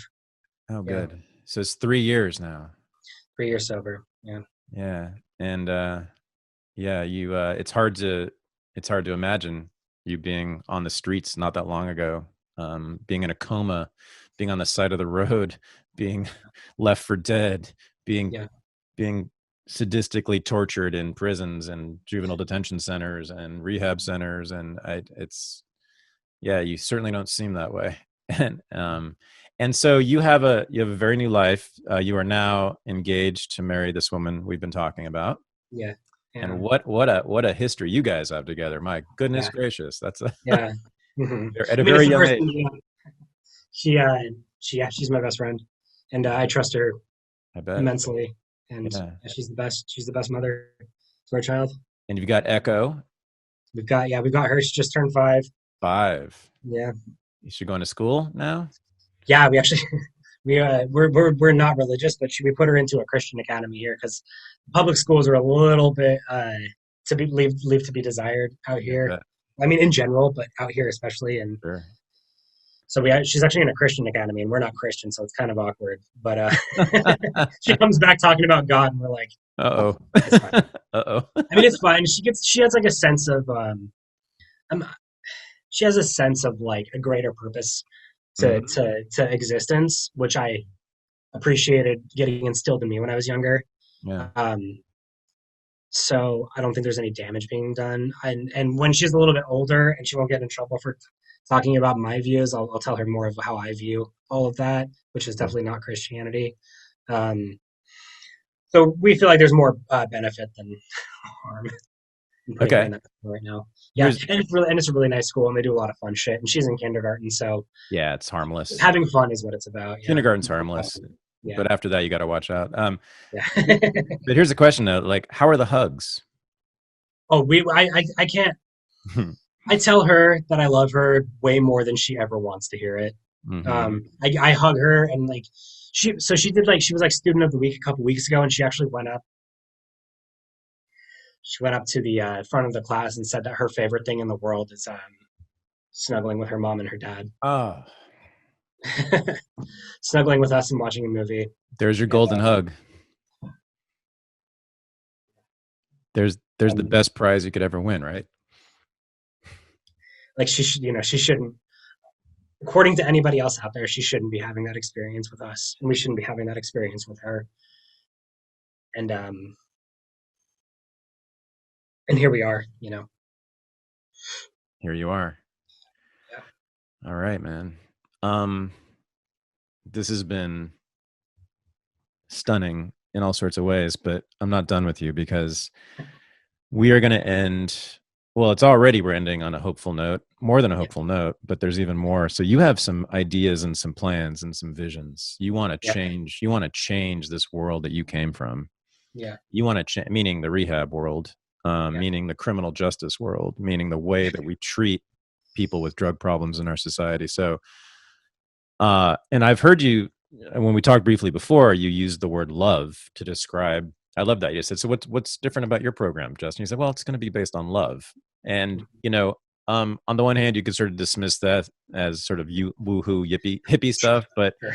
but the more I've thought about that a lot since we talked, and it makes more and more sense to me. But why don't you talk about what love is to you? What does that mean? Yeah, I think in our society we're taught to ostracize people like me Clearly. and people who have been like deeply traumatized as children. It's mostly people who have been like just horrifically traumatized Yeah. and are using honestly like the best way to get through that trauma. You know what I mean? I haven't found a better way to get through that trauma, especially when there isn't very many clear cut answers for a healthy way to do it, Mhm. than using drugs to kind of get you to the next day. Yeah. Um, and I envision a time where we look at the way addicts are treated now as kind of like how we see, 100 years ago, how people with schizophrenia were treated by the system. Mm. That it's just like Hmm. this very like, how the fuck can people do that to another human being? Right. Um, I mean, I hope in the deepest part of my heart that we legalize drugs soon. I don't know how soon that Hmm. would be, but Hmm. I mean, just to take away the stigma in general and just show that like the issue isn't the substance itself. It's these people who are using, and not even necessarily always drugs, but people use sex, people use food, people use manipulation, power, so many ways to address the same problem that I have, and I just happen to bond to drugs the most. Hmm. But I mean, a lot of these narcissistic sociopaths that run the country could have just as easily been in the gutter with me Yeah. if they would have bonded to Exactly. that first. Yeah, Yeah. They're filling up their emptiness with political power. exactly.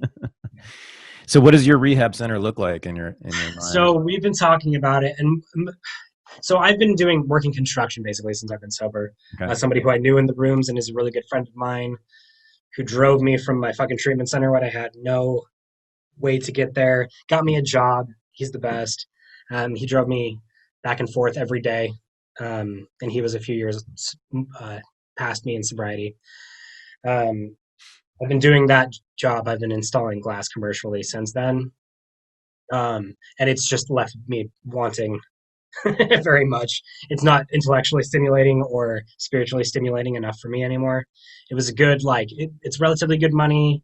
It's a thing to do day to day. I learned how to get up and really work a job for the first time in my life, Mm-hmm. and learn a skill where now I can work around this house that we have. Mm-hmm. That's stuff that I wouldn't have known before, but I have just felt this need to give back and a need to get at least a message out there that's contradictory to the narrative that's out there right now on drug addiction.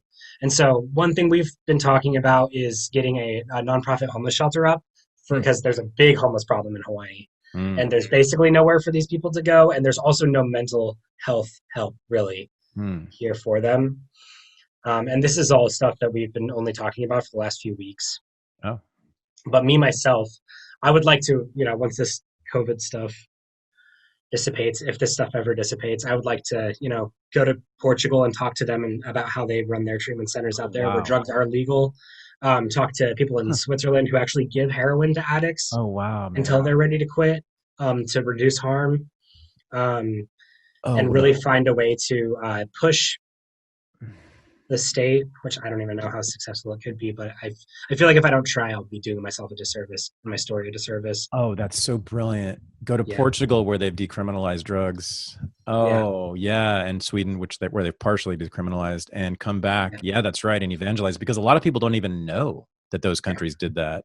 yeah, And those of us on the legalization side have been keep trying to point to that, but we've never been there. We can't tell you what it looks like. We have the numbers and statistics which all show exactly. that everything got better as soon as they legalized drugs. I Everything, mean, including addiction rates, which was really including surprising, addiction right? rates. That's right. Yeah, Every bad thing associated with drugs declined radically in Portugal as soon as they decriminalized, and it's been more than a decade. So yeah. It's it's been like 15 years. I proven. think. Yeah, It's proven, people. Glenn Greenwald has done a lot of really good work on that. He's about the only journalist I know who's taken any interest in it.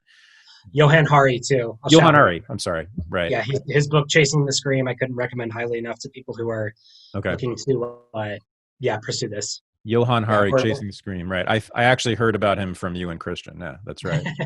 yeah, Um, I couldn't recommend him maybe highly we'll enough. maybe we'll I think we will invite him on the show. I hope he does come on. But that's because of your recommendation. Yeah. Justin, that's going to happen someday because you are a driven person. There's something inside of you. I mean, no one's ever been driven to the depths you've been, and you nonetheless came out of it. There has to be something inside of you, some strength, some core, some will to live and thrive and prosper and be happy and to find hugs and connection with people. That clearly that's what got you through. Yeah.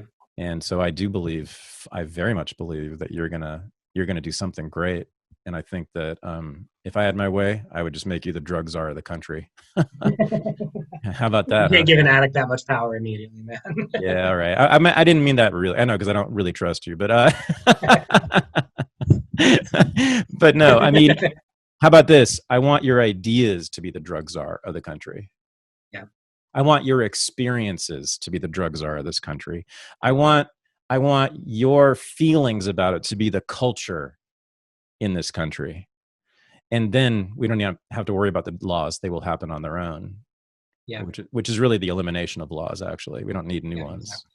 And then places where people go where they're greeted with love and golden hugs that are not drugs, and where they pay attention to you as a human being, as an individual, and they listen to you, and they see you not to monitor or regulate you or to shame you or punish you like they did in Hawaii and elsewhere, but to recognize you and to celebrate you And this, to me, this episode is very much a celebration of you and what you did, and obviously, not to sound corny and cliched, but to serve as an example of what can be done, because no one's ever been. And I've been in rooms, man. I've been in rooms. I've heard stories that are mind-boggling, but I've never heard a story as chilling as yours. So yeah, hats off to you. The greatest respect and the greatest gratitude, not only for pulling yourself through this, but for coming on this show and sharing this in a way that's courageous in ways that I think very few people are capable of. Thanks for having me on the show. You're very welcome. Thank you, Justin. And I don't think this is the last I'll see of you. So let's do something. Let's do something. Yeah, please.